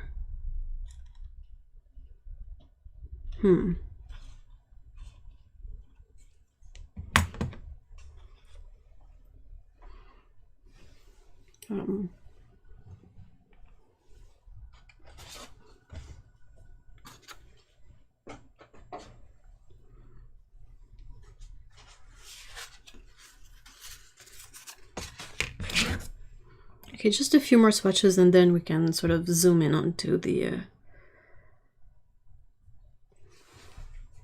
Primatic swatches.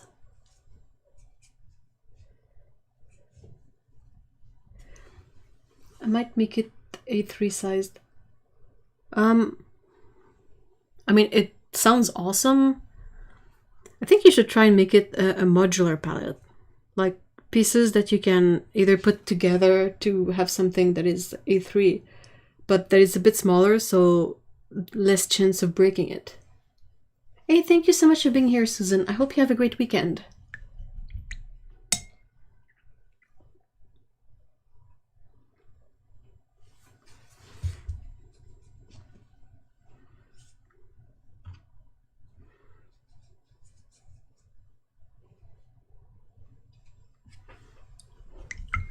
Apparently Daiso's mask cases are perfect for half pans. Ooh! Ooh! We need more Daisos out there. I'm absolutely unhappy with the number of Daisos out there. The local sort of dollar store chain we have here is called Dollarama. And it's really average. That cobalt sea blue is amazing. And I mean, that Aquarius brown, the way it granulates, love it.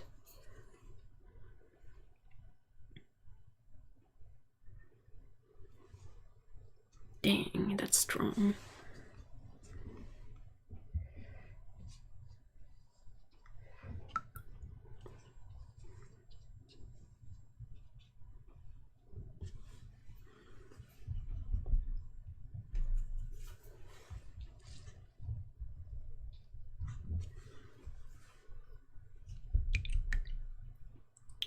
We have Deals and Eurogiant. I don't know why, but Deals kind of really crack me up. It reminds me of the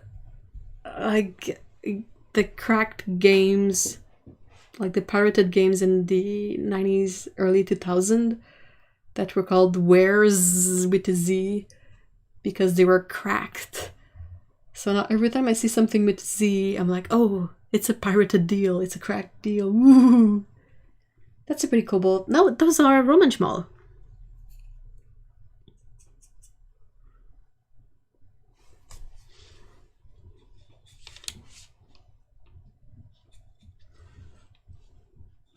The new Romanschmal colors.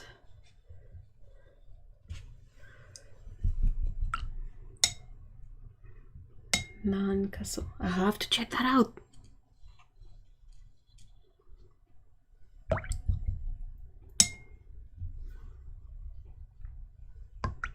Can you also send it to me on Twitter, please, Otto? Bios and palm blends are the same. Palm blend sounds really weird when you're not like in the mindset of thinking that of the UK pound, like it's like, wait, what? Oh, yeah, okay.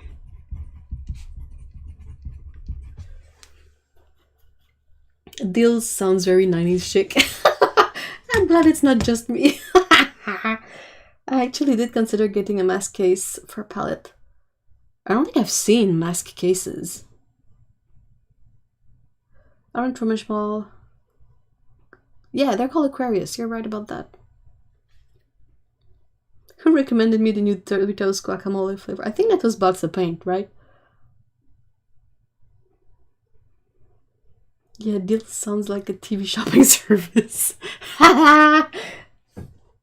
As seen on TV. Poundland. This land I prefer.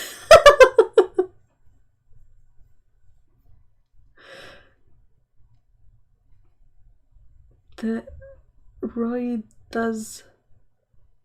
Wait, what's that?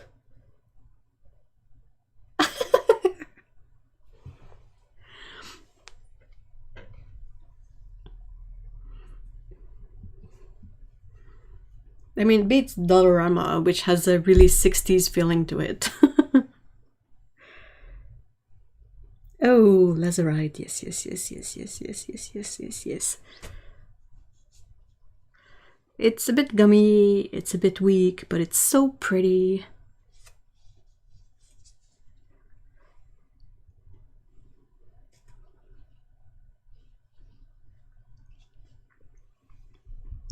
Right, Republic of Ireland. Oh, sorry, guys. The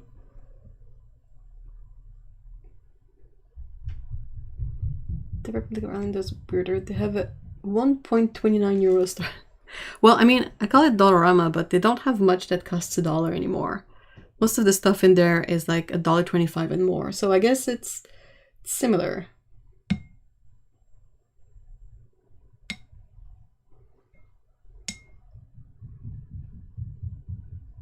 Okay, the people couldn't stand English so much they became their own republic.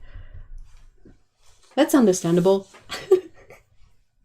I mean, Quebec has a lot of common elements in its history with Ireland for that, I think.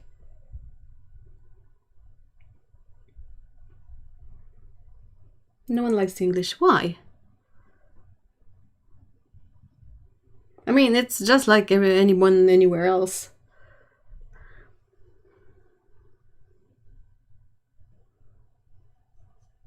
Or like the people who say they hate redheads. You couldn't see my face, but I was definitely doing the Otto will know which gif I'm thinking of, but I was definitely doing a face of like, what? Oh no, a hair color, boo!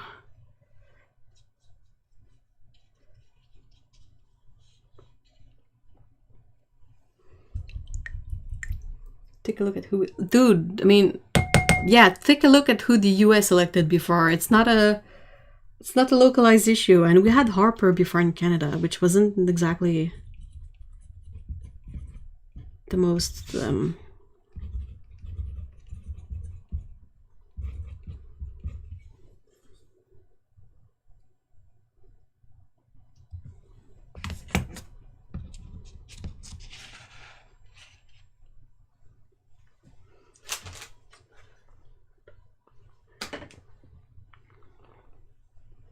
Please don't drive fast.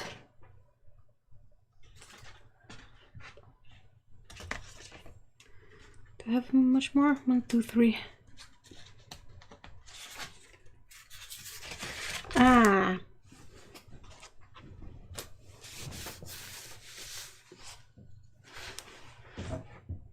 I didn't think the dislike for the English was a real thing until I got here. It's not just friendly rivals for sure, but who dislikes the English? England is the Texas of the UK.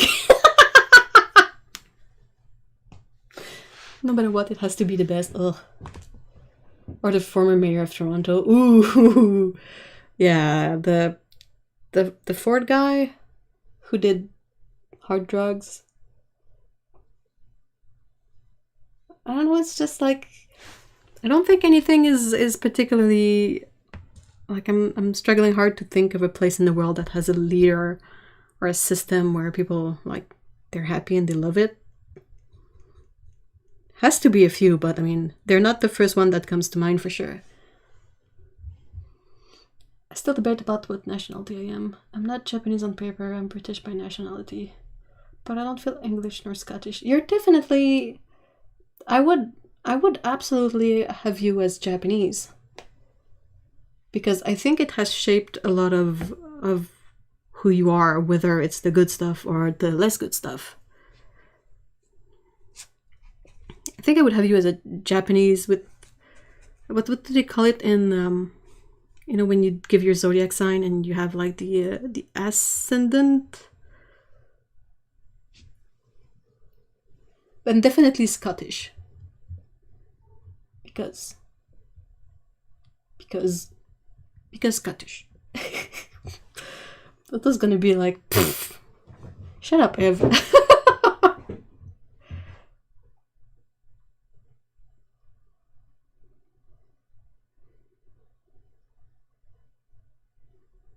That mayor drug dealing never... Yeah, I know. That's a cute look.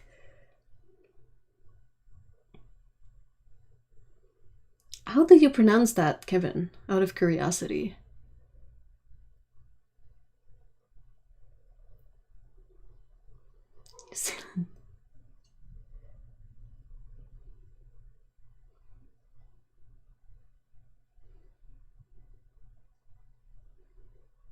Yeah, I'm culturally never not going to be Japanese, but on paper I'm not. Yeah. That's kind of more silly than anything, in a way, because it's like a paperwork thing. Because Japan is weird and is like, no, you cannot have double nationality. And you're like, okay. A lot of other places will let you do that, but whatever you say. Like, I'm technically like French and Canadian. Because my mom had French parents, so she got the French nationality through them. And I got mine through her.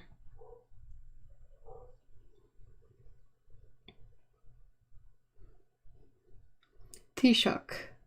Wow. I mean, it always blows my mind because you look at the bunch of letters and you're like, oh my gosh. And then you hear it and you're like, wait, what? Why did you give yourself the trouble of writing it in such a complex way?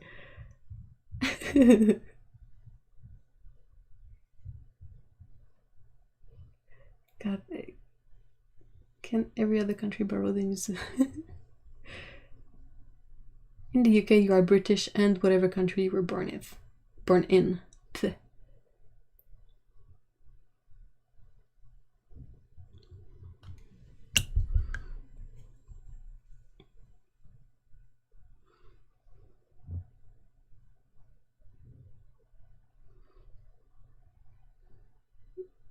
They do that a lot. I really like the name, Irish name. Well, it's isn't it Saoirse, like Saoirse? It's one of the few I know. Have you speak French? Stones and glass. Yeah, but I mean, I'm in the French Canadian province of Canada, and French Canadian in the sense that they speak French, not necessarily because being born here you get the French nationality. But like I have my card from the French consulate that says that I am technically also a French citizen.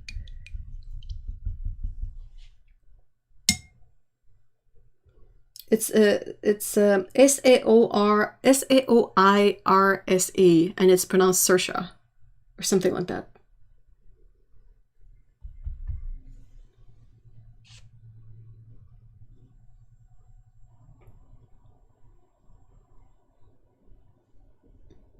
Oh, I meant about the spelling versus pronunciation thing. Oh,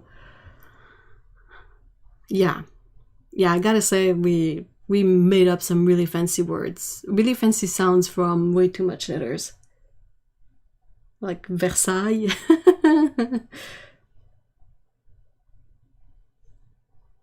Saoirse. Saoirse. Yeah. I only know because of the actress with that name. The only one.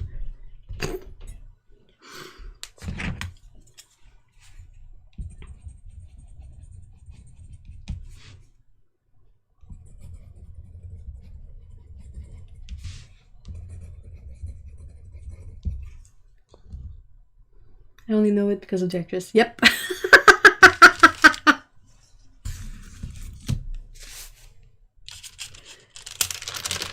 I mean, it's fascinating. I wish I could like understand, read, and speak the Irish language better, because I think it's really interesting.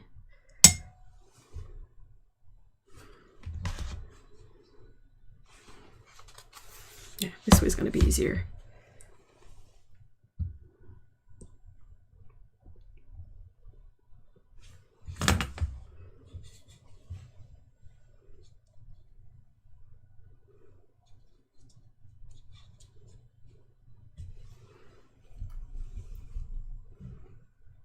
My mother's tongue is Danish, so I'll sit over here and not point finger.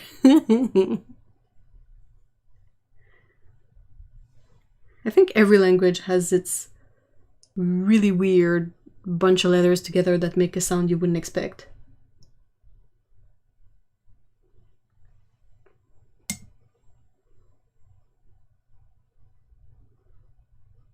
Where's my Aquarius green?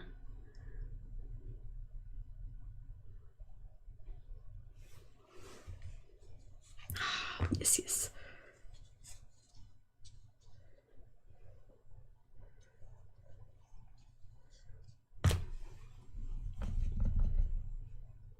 Korean is pretty straightforward.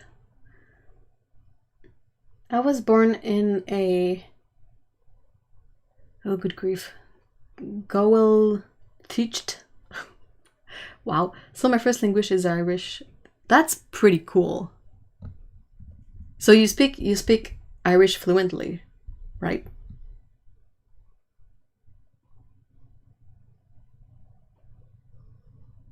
I only learned this week ALBA, Scottish for Scotland, is pronounced Olpa. Oh yeah, that's obvious. I mean, it's not like English and French. I think the only... hold on. I'm trying to think of a language that is pretty... Japanese is straightforward.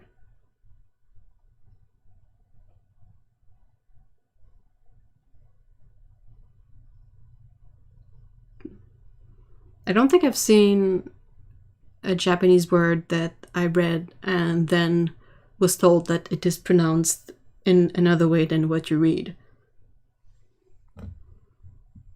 The difficulty is elsewhere.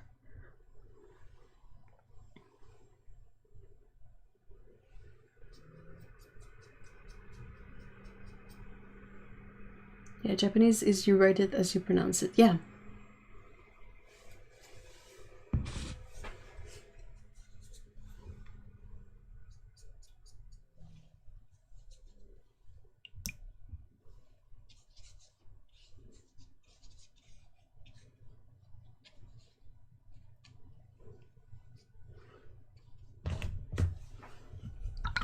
No silent letters, no weird combination of letters to sound completely different.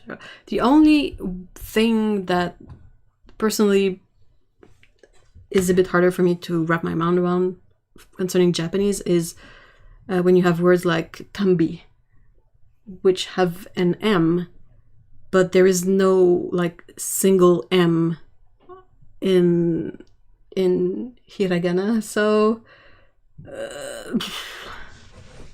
yeah, there's that's minor. That's super duper minor.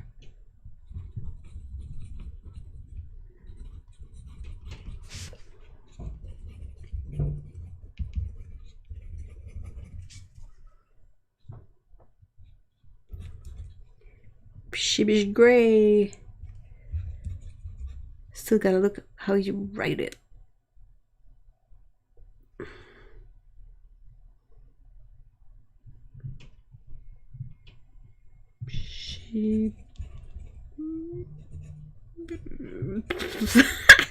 Wow, polish just broke my brain.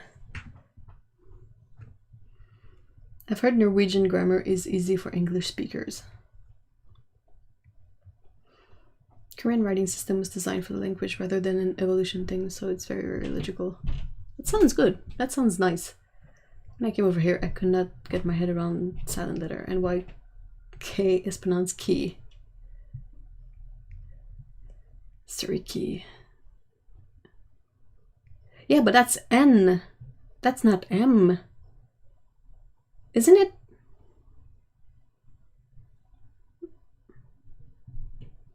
Q.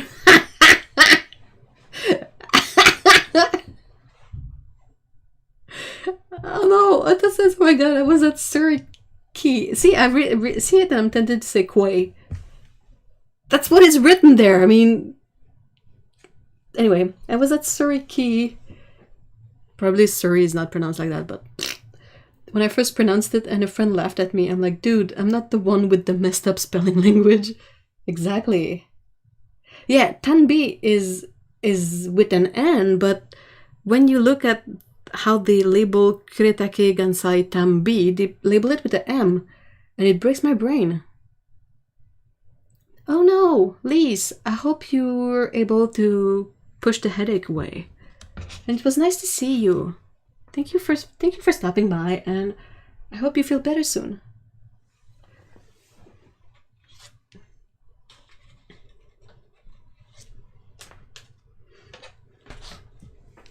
Swatching all the colors. I worked for Southwark Council for over 3 months before anyone corrected me. Oh. Yeah, because people don't know how to convert Japanese. Okay, I'm glad.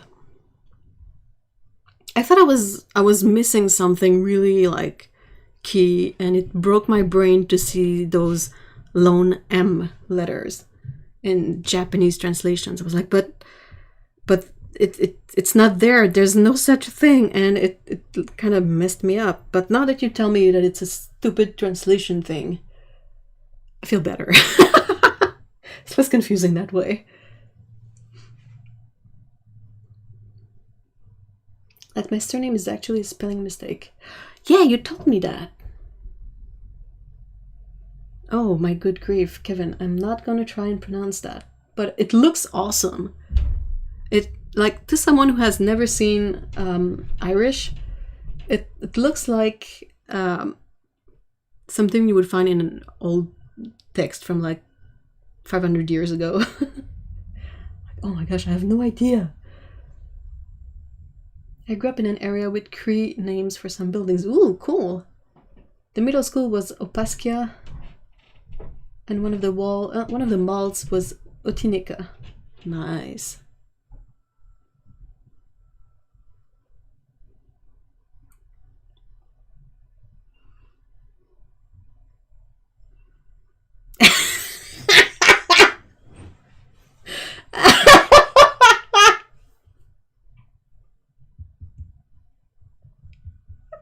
Okay, so Batsabate says, my favorite incident of that. Hold on, what does that come back to? Polite English when it's awkward? My favorite incident of that is when I got my tire casing stuck on a bump in the parking lot and someone literally knocked on my window to tell me, "It looks like you're stuck." No help, just a comment. Yeah, no shit, Sherlock. Really? I didn't know. Oh my gosh, how useful.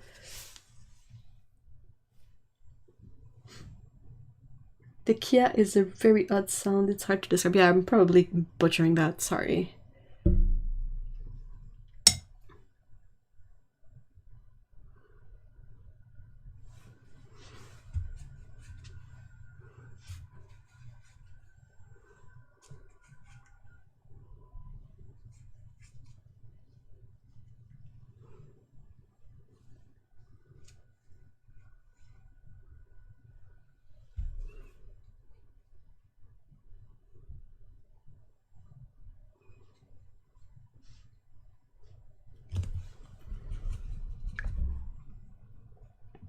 Without ever having it heard, there is no way of knowing how to pronounce it, so no worries.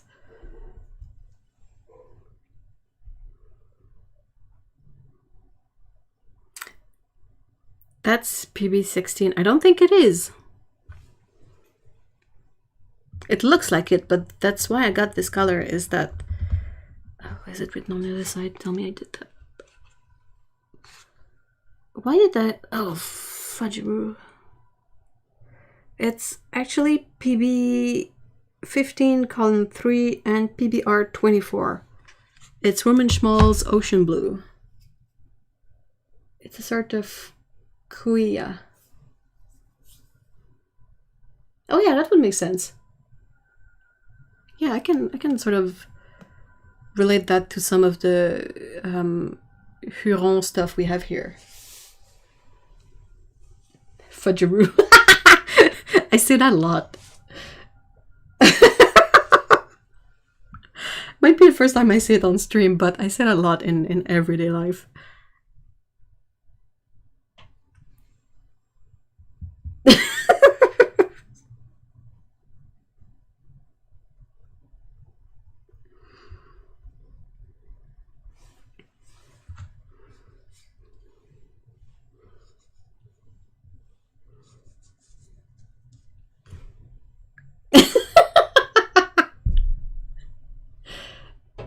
I'm glad you like it, Otto.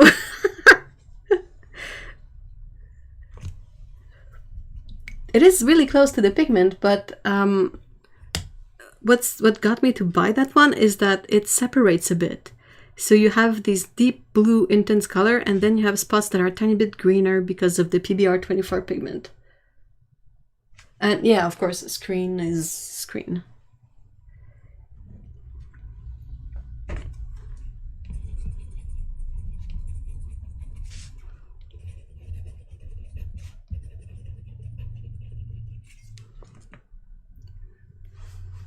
Now I see fudge and kangaroo. That's kind of the mood of it, but I don't remember what the roo was from. I think it might have started as fudgeridoo and then became fudgeroo. Irish extends a lot of short English words, like for becomes.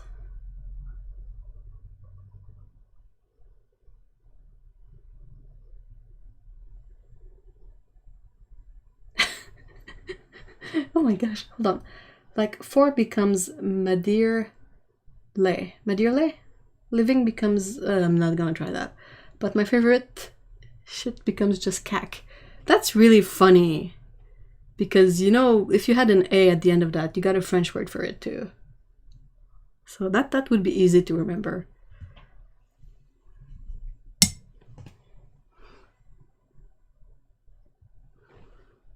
What's the other color? Oh, mineral violet. Yeah, I think the mineral violet was a nice one too.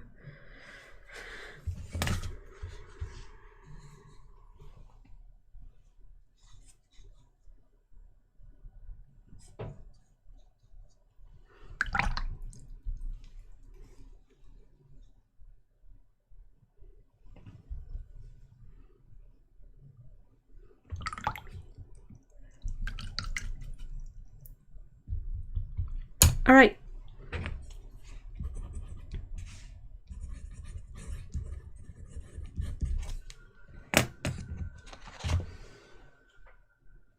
Okay.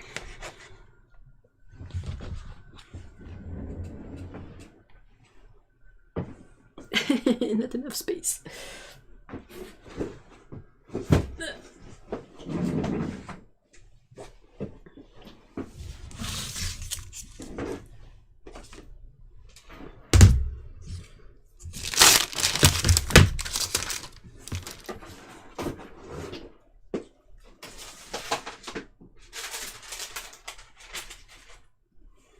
Okay.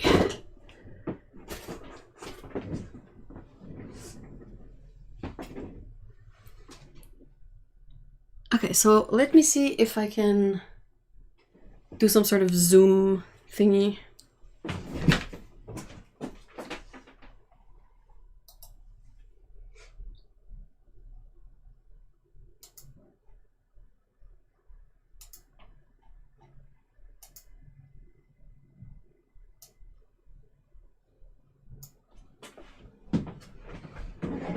Might help to have a actual swatch under here.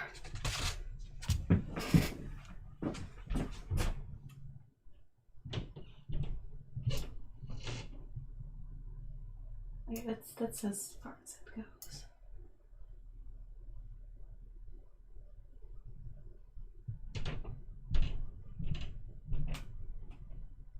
It's not the best quality, right?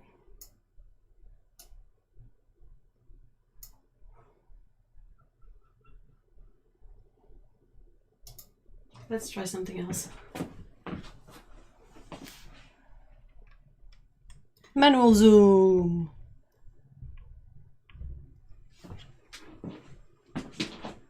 That's still not good. Oh my gosh, it's awful. Hold on.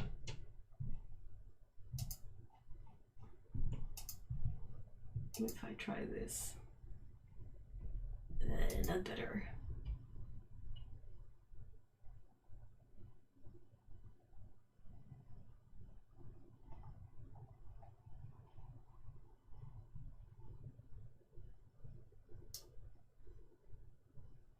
Yeah, I tried refocusing, but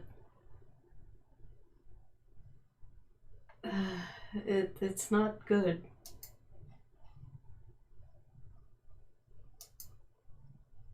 Okay, what if I try and oh, ooh, I think I got it. Whoa, I'm impressed.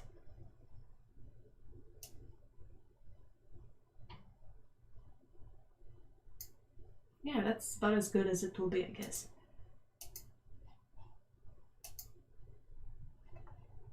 Huh. Nice. Okay. This was the first ones. Just gonna try to relocate all of the swatches I did.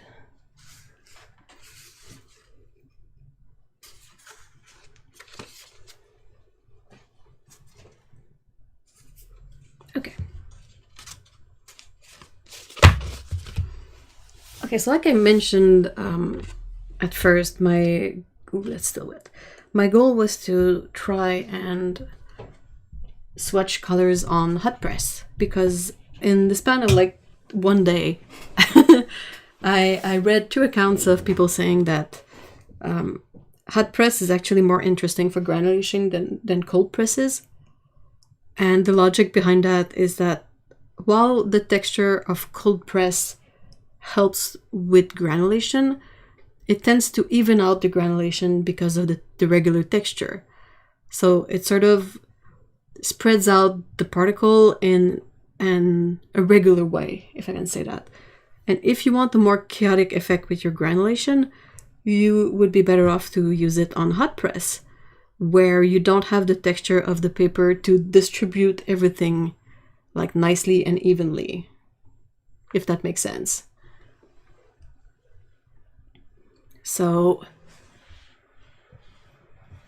that's what I wanted to try. And I've been doing a bunch of other tests with other colors, like yesterday. Like This is I have a few other tests that I did here with colors. Mostly Daniel Smith colors yesterday. And stuff like that.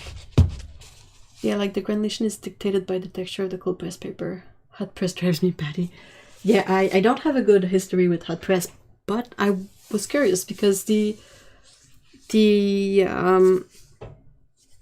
interest of hot press for me is also that it's probably easier to make an illustration on it rather than it would be on cold press because of the texture. So like if you want to do a lot of humans or humanoid characters, like the texture can be fun for certain things, but might be weird for like surfaces that are usually quite smooth, like skin and like other things. Anyway, the amount of water does affect granulation because it gives sort of space for the pigments to move. So like the way the heavier ones will settle and the lighter one will still hang up in the water, you need water for that. If you make a flat color of a granulating color with very little water, it's not going to granulate. You can get an almost completely flat look with granulating colors if you don't use a lot of water.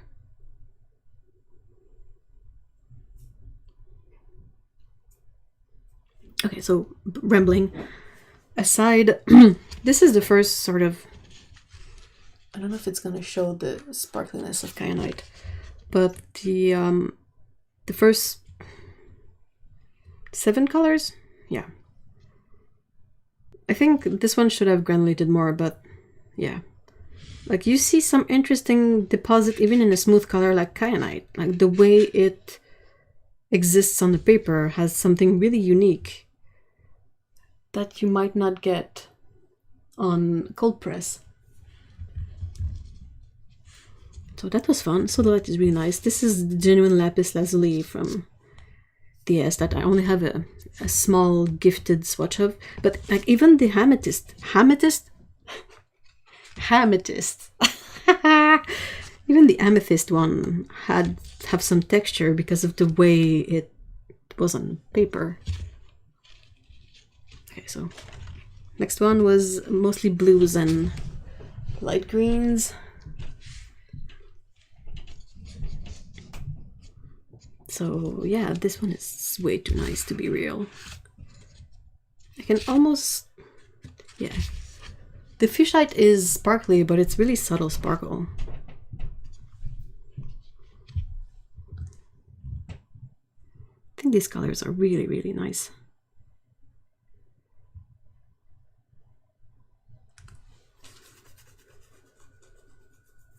I love the color of rhodonite. It's such a cute color. I agree. It's beautiful. It's like one of the prettiest natural pinks. It's just a bummer that, well, it's not exactly gonna keep its color over time. Amethyst, yeah.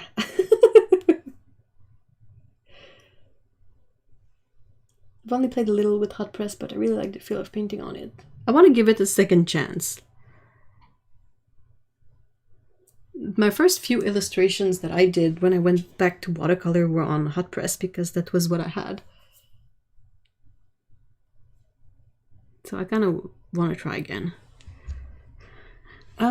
Sleeping Beauty is my favorite Primatech. With, I can totally see that. I mean, hello. Beautiful. I really like the Kingman green. I like this hue of Kingman green. I don't know if it's always the same color, but that's a beautiful, like, muted green color. So that's that. Next one is more greens. This one kind of bugs me out because of the super bright green and the really like black granulation. So I'm like, how are you supposed to use this color? My brain is like super confused by it. But oh, but wait, there's jadeite as well. I do love that color too. Yeah, it's Sleeping Beauty Turquoise Genuine. So it's actual turquoise. Jadeite here, I think to me is a bit more balanced because the green is more muted, so the dark granulation doesn't come across as weird. Serpentine is really nice. Green apatite. Zoisite I think is one of my favorites. And then this is bronzite, which doesn't really fit in with the rest, but ended up on this paper. It has really nice sparkle too.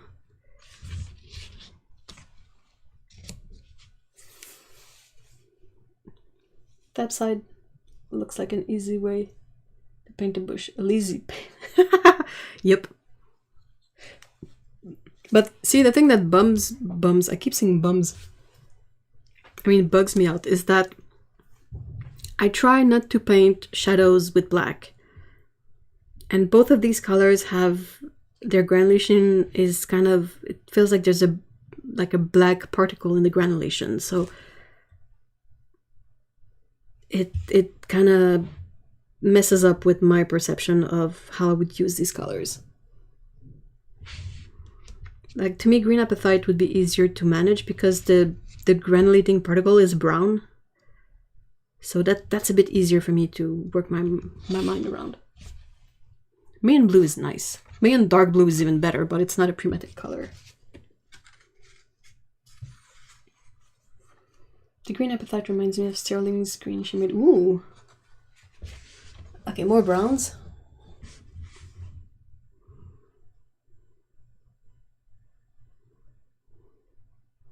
I'm trying to see if there's anything particularly interesting. See, the Piemontite has the same kind of effect.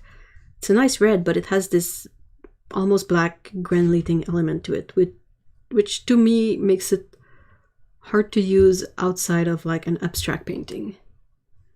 But that's just me. I like the Sedona color. I really like it actually. Red Fishite is also sparkly. Burnt Bronzite is also sparkly. Sparkly. And then there's this one which isn't entirely dry yet. Whoop. I think that's my favorite possibly selection so far.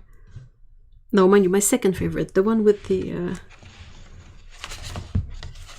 this one might be my favorite. And this one is second favorite.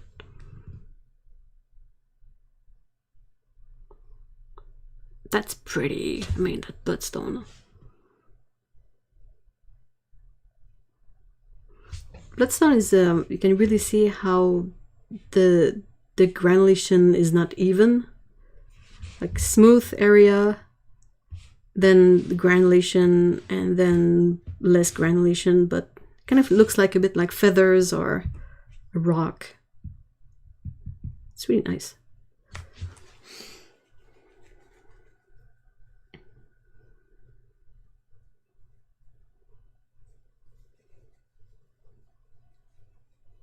I turn around from my desk and my hubby's covered in custard. The nata he ordered wasn't set and exploded. What's a nata? And also, oh no. Bloodstone reminds me of black lava almost. Yeah, I agree.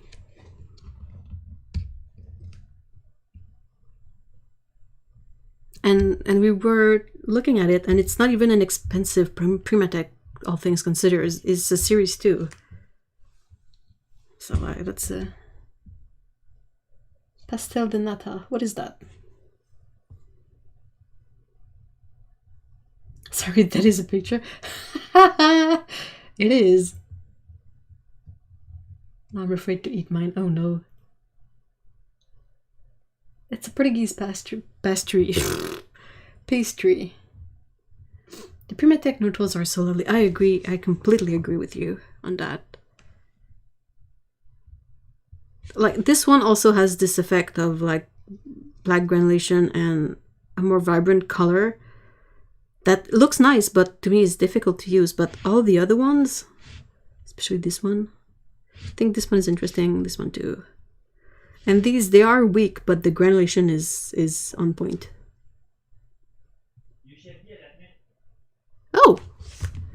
Chaz is at the window. Friend Cat is at the window. Oh yeah, it's for...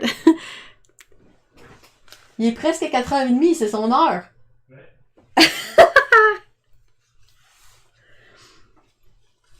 Portuguese pastry made with a casing of puffed pastry and has a type of custard inside, which should be set. Chaz, hey Chaz. He's not in my window, but Mr. E has an eye on Charlie out there. Stay warm. Let's see how cold it is today. Let's weather app. Where are you? Oh, it's fine. Oh, that today is manageable. -4 feels like -11. That's okay. I can go give him the message if you want. Let's see if I can sort of show Charlie to the nice people in chat. Do I have a photo of him? Yeah, this one is good. Oh, okay, let's... Whip! There you go. That's Charlie. He's my cat friend from outside. He's a really sweet boy, and he has cute little socks. Except one of them has a hole in it, and the toe is like the rest of his coat. And look at that mug! Look at that face! Big floofy face. He's so beautiful.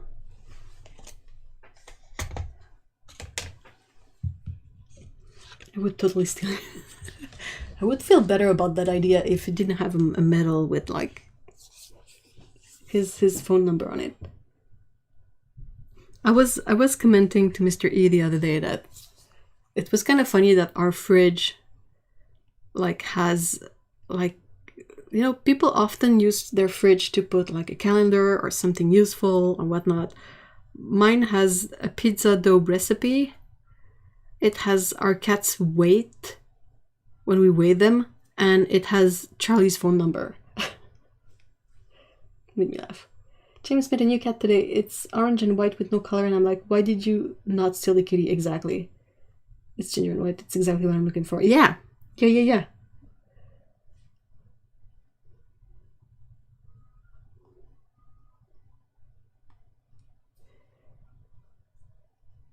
Would you be able to sneak in a cat? Or is it against the apartment rules or whatnot?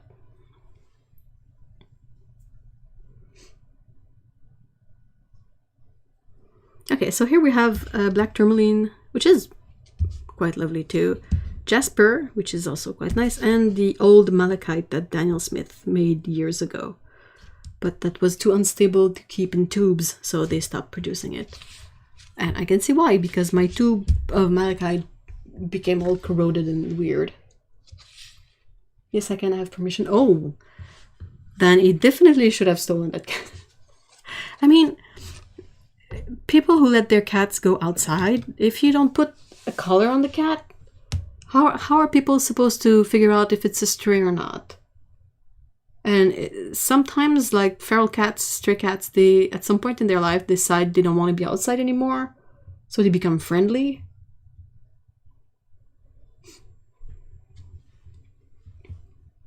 Gerbils might not like it. Oh, they definitely wouldn't.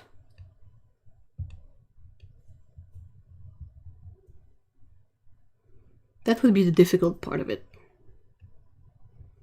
Yeah, I can't understand how you would let a cat out without a collar. Oh, I know. I like the park cat has a collar, but for a time it didn't have it. Like he lost it, and like about 10 people would want to steal him, like in a day. Like I saw him once, and there was a woman there was calling her friend, being like, "Oh, can you bring a carrier? Because there's a cat at this park that is limping a bit and doesn't seem to have a collar and all that." And we had to chime in and say, no, that the cat is here every day and his home is on the other side of the street. He used to have a color but lost it.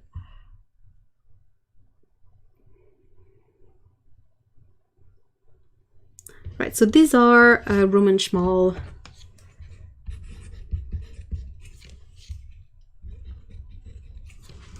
Because I wanted to test those out too. My Queen Fuchsia didn't end up granulating all that much on this paper.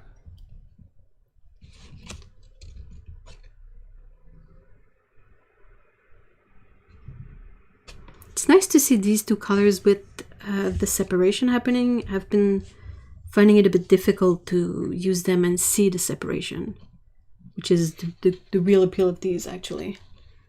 So that's nice.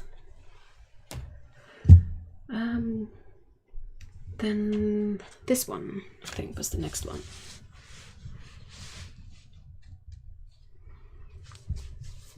So really interesting going on there too. Oh, I mean, this one is, that's a probably just like Lunar Earth. Your Misty Morning came out way better than the swatch I made this week. Mine didn't separate at all. Yeah, my first swatch didn't separate at all either, and I was really disappointed. It takes a long time to separate, honestly, because when I made the swatch earlier, I was like, oh, it looks so even. Is it gonna separate? But it seems to have done its thing while I was not looking. It is Lunar Earth. Oh, okay. Well, yeah.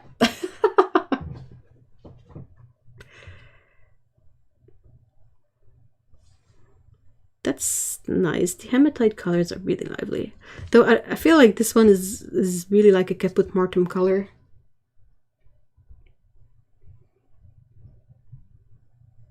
I got a dash. Hey, thank you so much for being here, Misha. Have a great weekend. How is your Vivianite so dark? Mine is so pale. Oh, I don't know. Oh, I saw something. You know, when you get the Roman Schmal paints, they're wrapped in like wax paper, and sometimes some of the wax can transfer to the top of the pan. So there's a thin layer over there that will be sort of resistant at first, but you can sort of scrub it off. Or the person I was reading, the person who I was reading that was talking about this was saying that they put some of the pans under running water and like gently remove the layer until the water would run out like paint colored to remove the waxy layer on top. So maybe that's why it's darker. Maybe I've gone through the wax layer.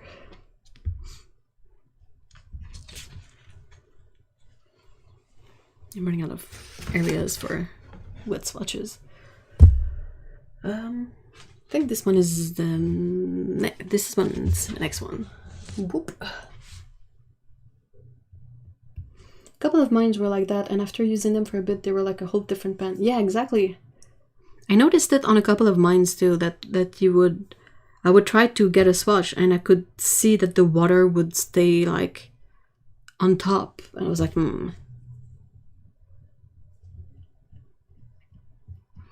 So the malachite is really lovely. I think it's slightly separating because there's definitely areas that are greener and areas that seem to be a bit more yellow. The glauconite is not exactly granulating or fancy. Goethite is nice. It's really different from Daniel Smith's, from what I remember. I can remember Cherry Red did that, and you could see the film over it, but just that it was brighter. I think mine did that too. And I think it happens with some of the pans that you have to put in the freezer to firm them up. I think that makes the wax like hold on to the pan a bit more. Glauconite, I'm not surprised that it's pale because it's often this like PG23 pigment type thing. And it's always a weak color. So these ones are more interesting in the sense that they are made to separate and create an effect. Rumeshmal really has a lot of separating purples, like dusky purples. The Aquarius green is amazing. I love it so much. It's a lot like Undersea green from Daniel Smith.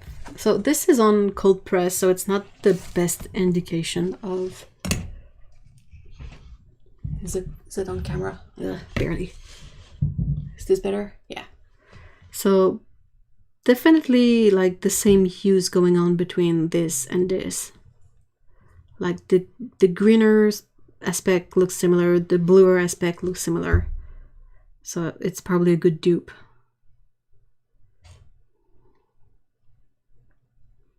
Huh. I tried mixing Cascade Green and Undersea Green together because I had them both on my palette. And it kind of looks like jadeite. You know, the granulation is really dark and it's a sort of bright green color. Well, that's odd. And this is Cobalt Turquoise from Daniel Smith, which I realized I had and decided to see if it would separate, and it does. It's really interesting. So it's something else. Boop.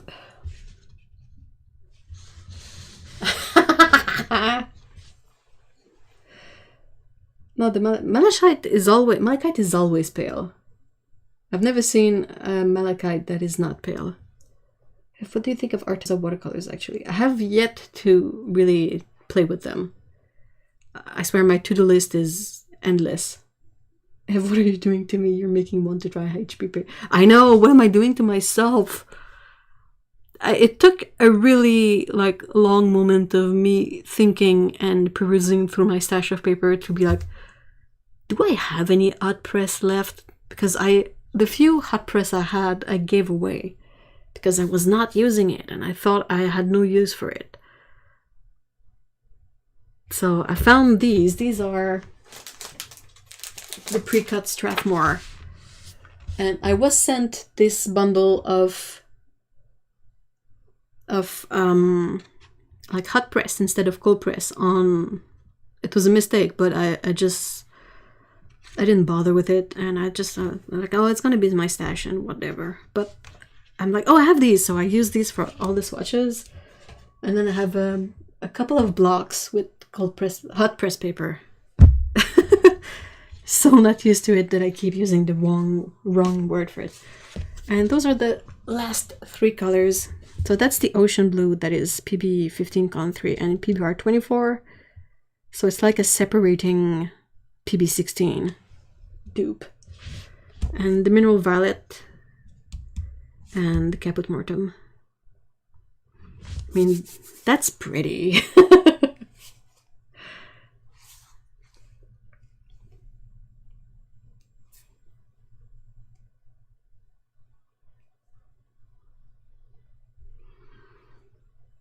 So yeah, I will be definitely scanning these when they're dry, and I will post them up on Patreon to sort of keep everything in the same place. So I will add them to my other swatches in there. What are the pigments in mineral violet? Can I...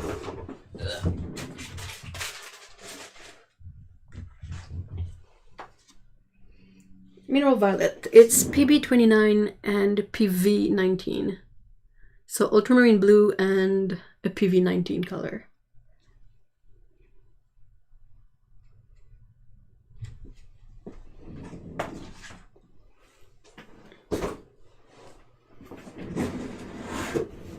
Not anything that you can't mix by yourself, but it's also practical to have it pre-mixed so that it's a constant ratio of colors. Sorry about that.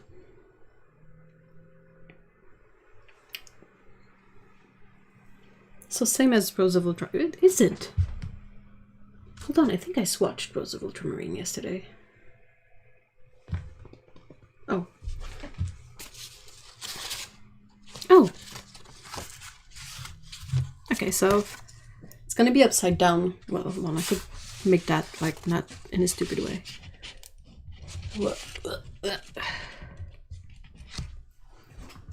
All right. right. Rose of Ultramarine is here. That's Imperial Purple, and that's Mineral Violet.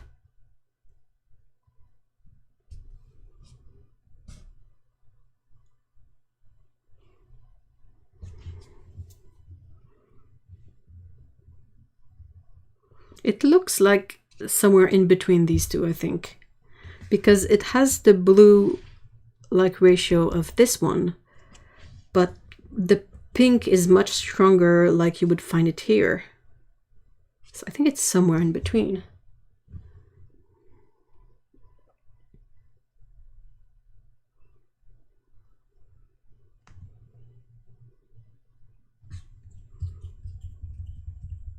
I can go through the few swatches I did yesterday too. So that's a home mix that well, it's not, I didn't invent the mix, but I tried to replicate a mix. And this is Moonglow and this is Shadow Violet. Personally, I prefer the effect of the Shadow Violet one. But the Moonglow is probably similar to one of these here. I don't know. Still a bit different because this one is bluer in the granulation and this one is more like black in the granulation. So Moonglow, Shadow Violet, this is Terre Verte from the tube. Hey, Tsukaboo, hi! Shadow Violet is very pretty. So that's these.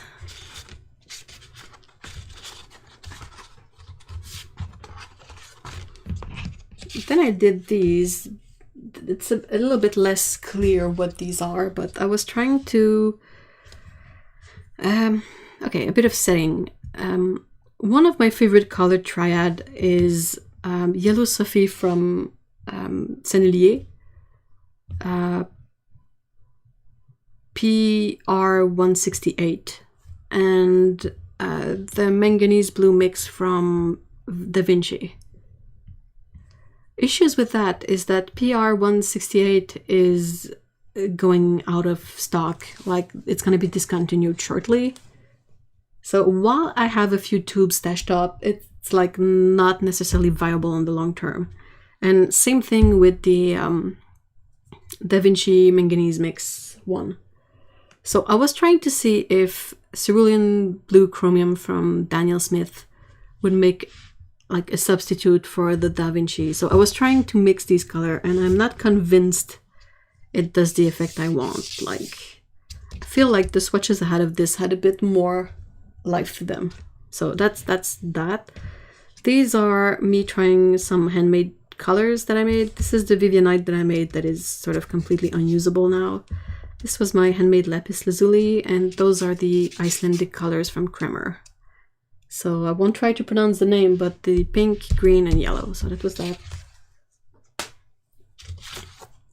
Then I did a bit of swatches of my Texas Wild Color colors, the ones that are made from plants. And you really have some interesting granulation effect on certain colors. So that was fun. And then after that I went to my Lutea colors and played a bit with the natural indigo and natural madder colors. What color is going out? I think it's PR168. It's in Anthraquinone Scarlet from Daniel Smith and Permanent Scarlet from Core.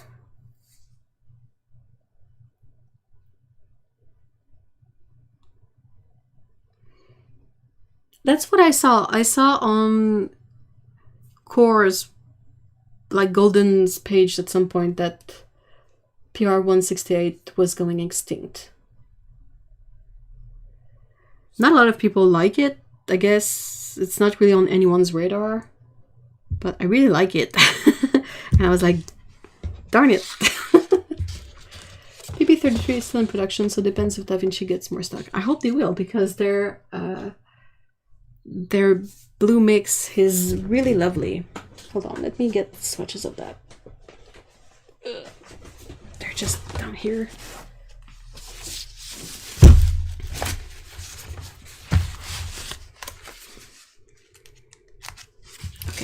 I might have to zoom out for that. Try to stay zoomed in because it's nice to see these things big. So that's the triad itself. So, well, my Da Vinci one was not well mixed, so it's a bit heavy in the shininess of the binder, but that's the Manganese Blue mix, Yellow Sophie, and Permanent Scarlet from Core. And I really like the way these colors mix together. I like the colors from the full strength mix, but if you dilute them a bit, you get some really lovely effects and granulation from the Manganese Blue. And it's nice muted colors, but that have some sort of, to me, they feel like they have some warmth to them. Like some sort of haze from a sunset, something like that.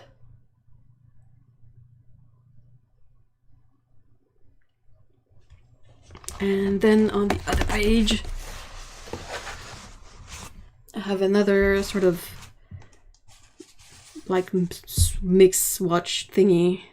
And then I have swatches where I was trying to find dupes for the colors that are going to be out. So this is the original color. This is Cinereous Blue from Sennelier, so definitely not a match. And this is Sennelier's Cerulean Blue, which both did not do the trick. I ended up looking at Cerulean Blue Chromium, which works a bit better, but it's a bit bluer and less yellow. And then I was trying to find a dupe for the Permanent Scarlet.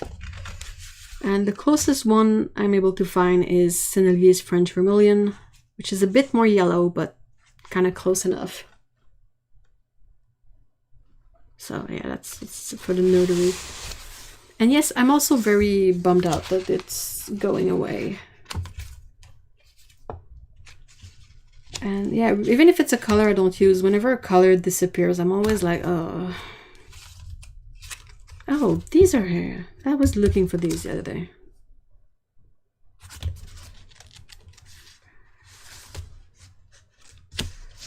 I think what are these? Oh, those are old swatches.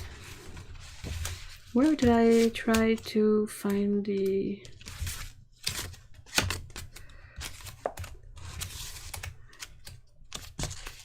Okay, well that's it. I am not all that organized, Sam. Hi, by the way. And I would keep on putting the swatches in this book, but it's getting to be so thick, and I'm not even like halfway through. I'm not even at the quarter through. And the book is already like so thickened by all the swatches in there that I don't know if I'll be able to keep putting swatches in there, or the book is gonna end up being just like a ball. It's gonna be a ball of swatches. Hey, Sally, hi. Yeah, I'm about to wrap up.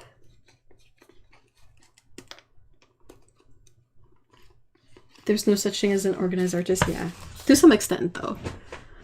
I think we are really good at having a minimum of organization and then leaving the rest in pure chaos. But yeah, I am annoyed because PR 168 is a really nice warm red. And it's going away, and I hate that. Okay, let's put some nice like swatches under here just to finish up the stream. Let's have that bloodstone on there. And these. How about that? Yeah, that's good.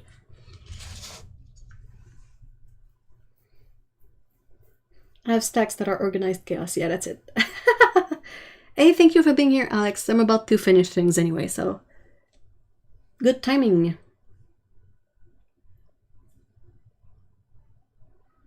The only times I cannot find something is when I did some sort of decluttering and cleaning up and put the thing I knew where it was elsewhere. I can find it after that. I will find it again when I'm not looking for it. So that's it for today, guys. Thank you so much for hanging out with me while I was doing swatches. Like I said, I will be scanning and posting these on Patreon for reference. And I will continue experimenting with hot press paper because it's promising in an unexpected way. So I hope you guys have a great weekend. Be careful, stay safe, and if you want to come discuss and chat during the week, we have a Discord server. The link is in the description. I think most of you are on the Discord already, but just in case. And I want to say a great big thank you to my mods. It was a easy breezy day today, but I really appreciate them regardless, and I appreciate all of you. So thank you so much, guys. Have a great weekend. See y'all next Saturday. Bye.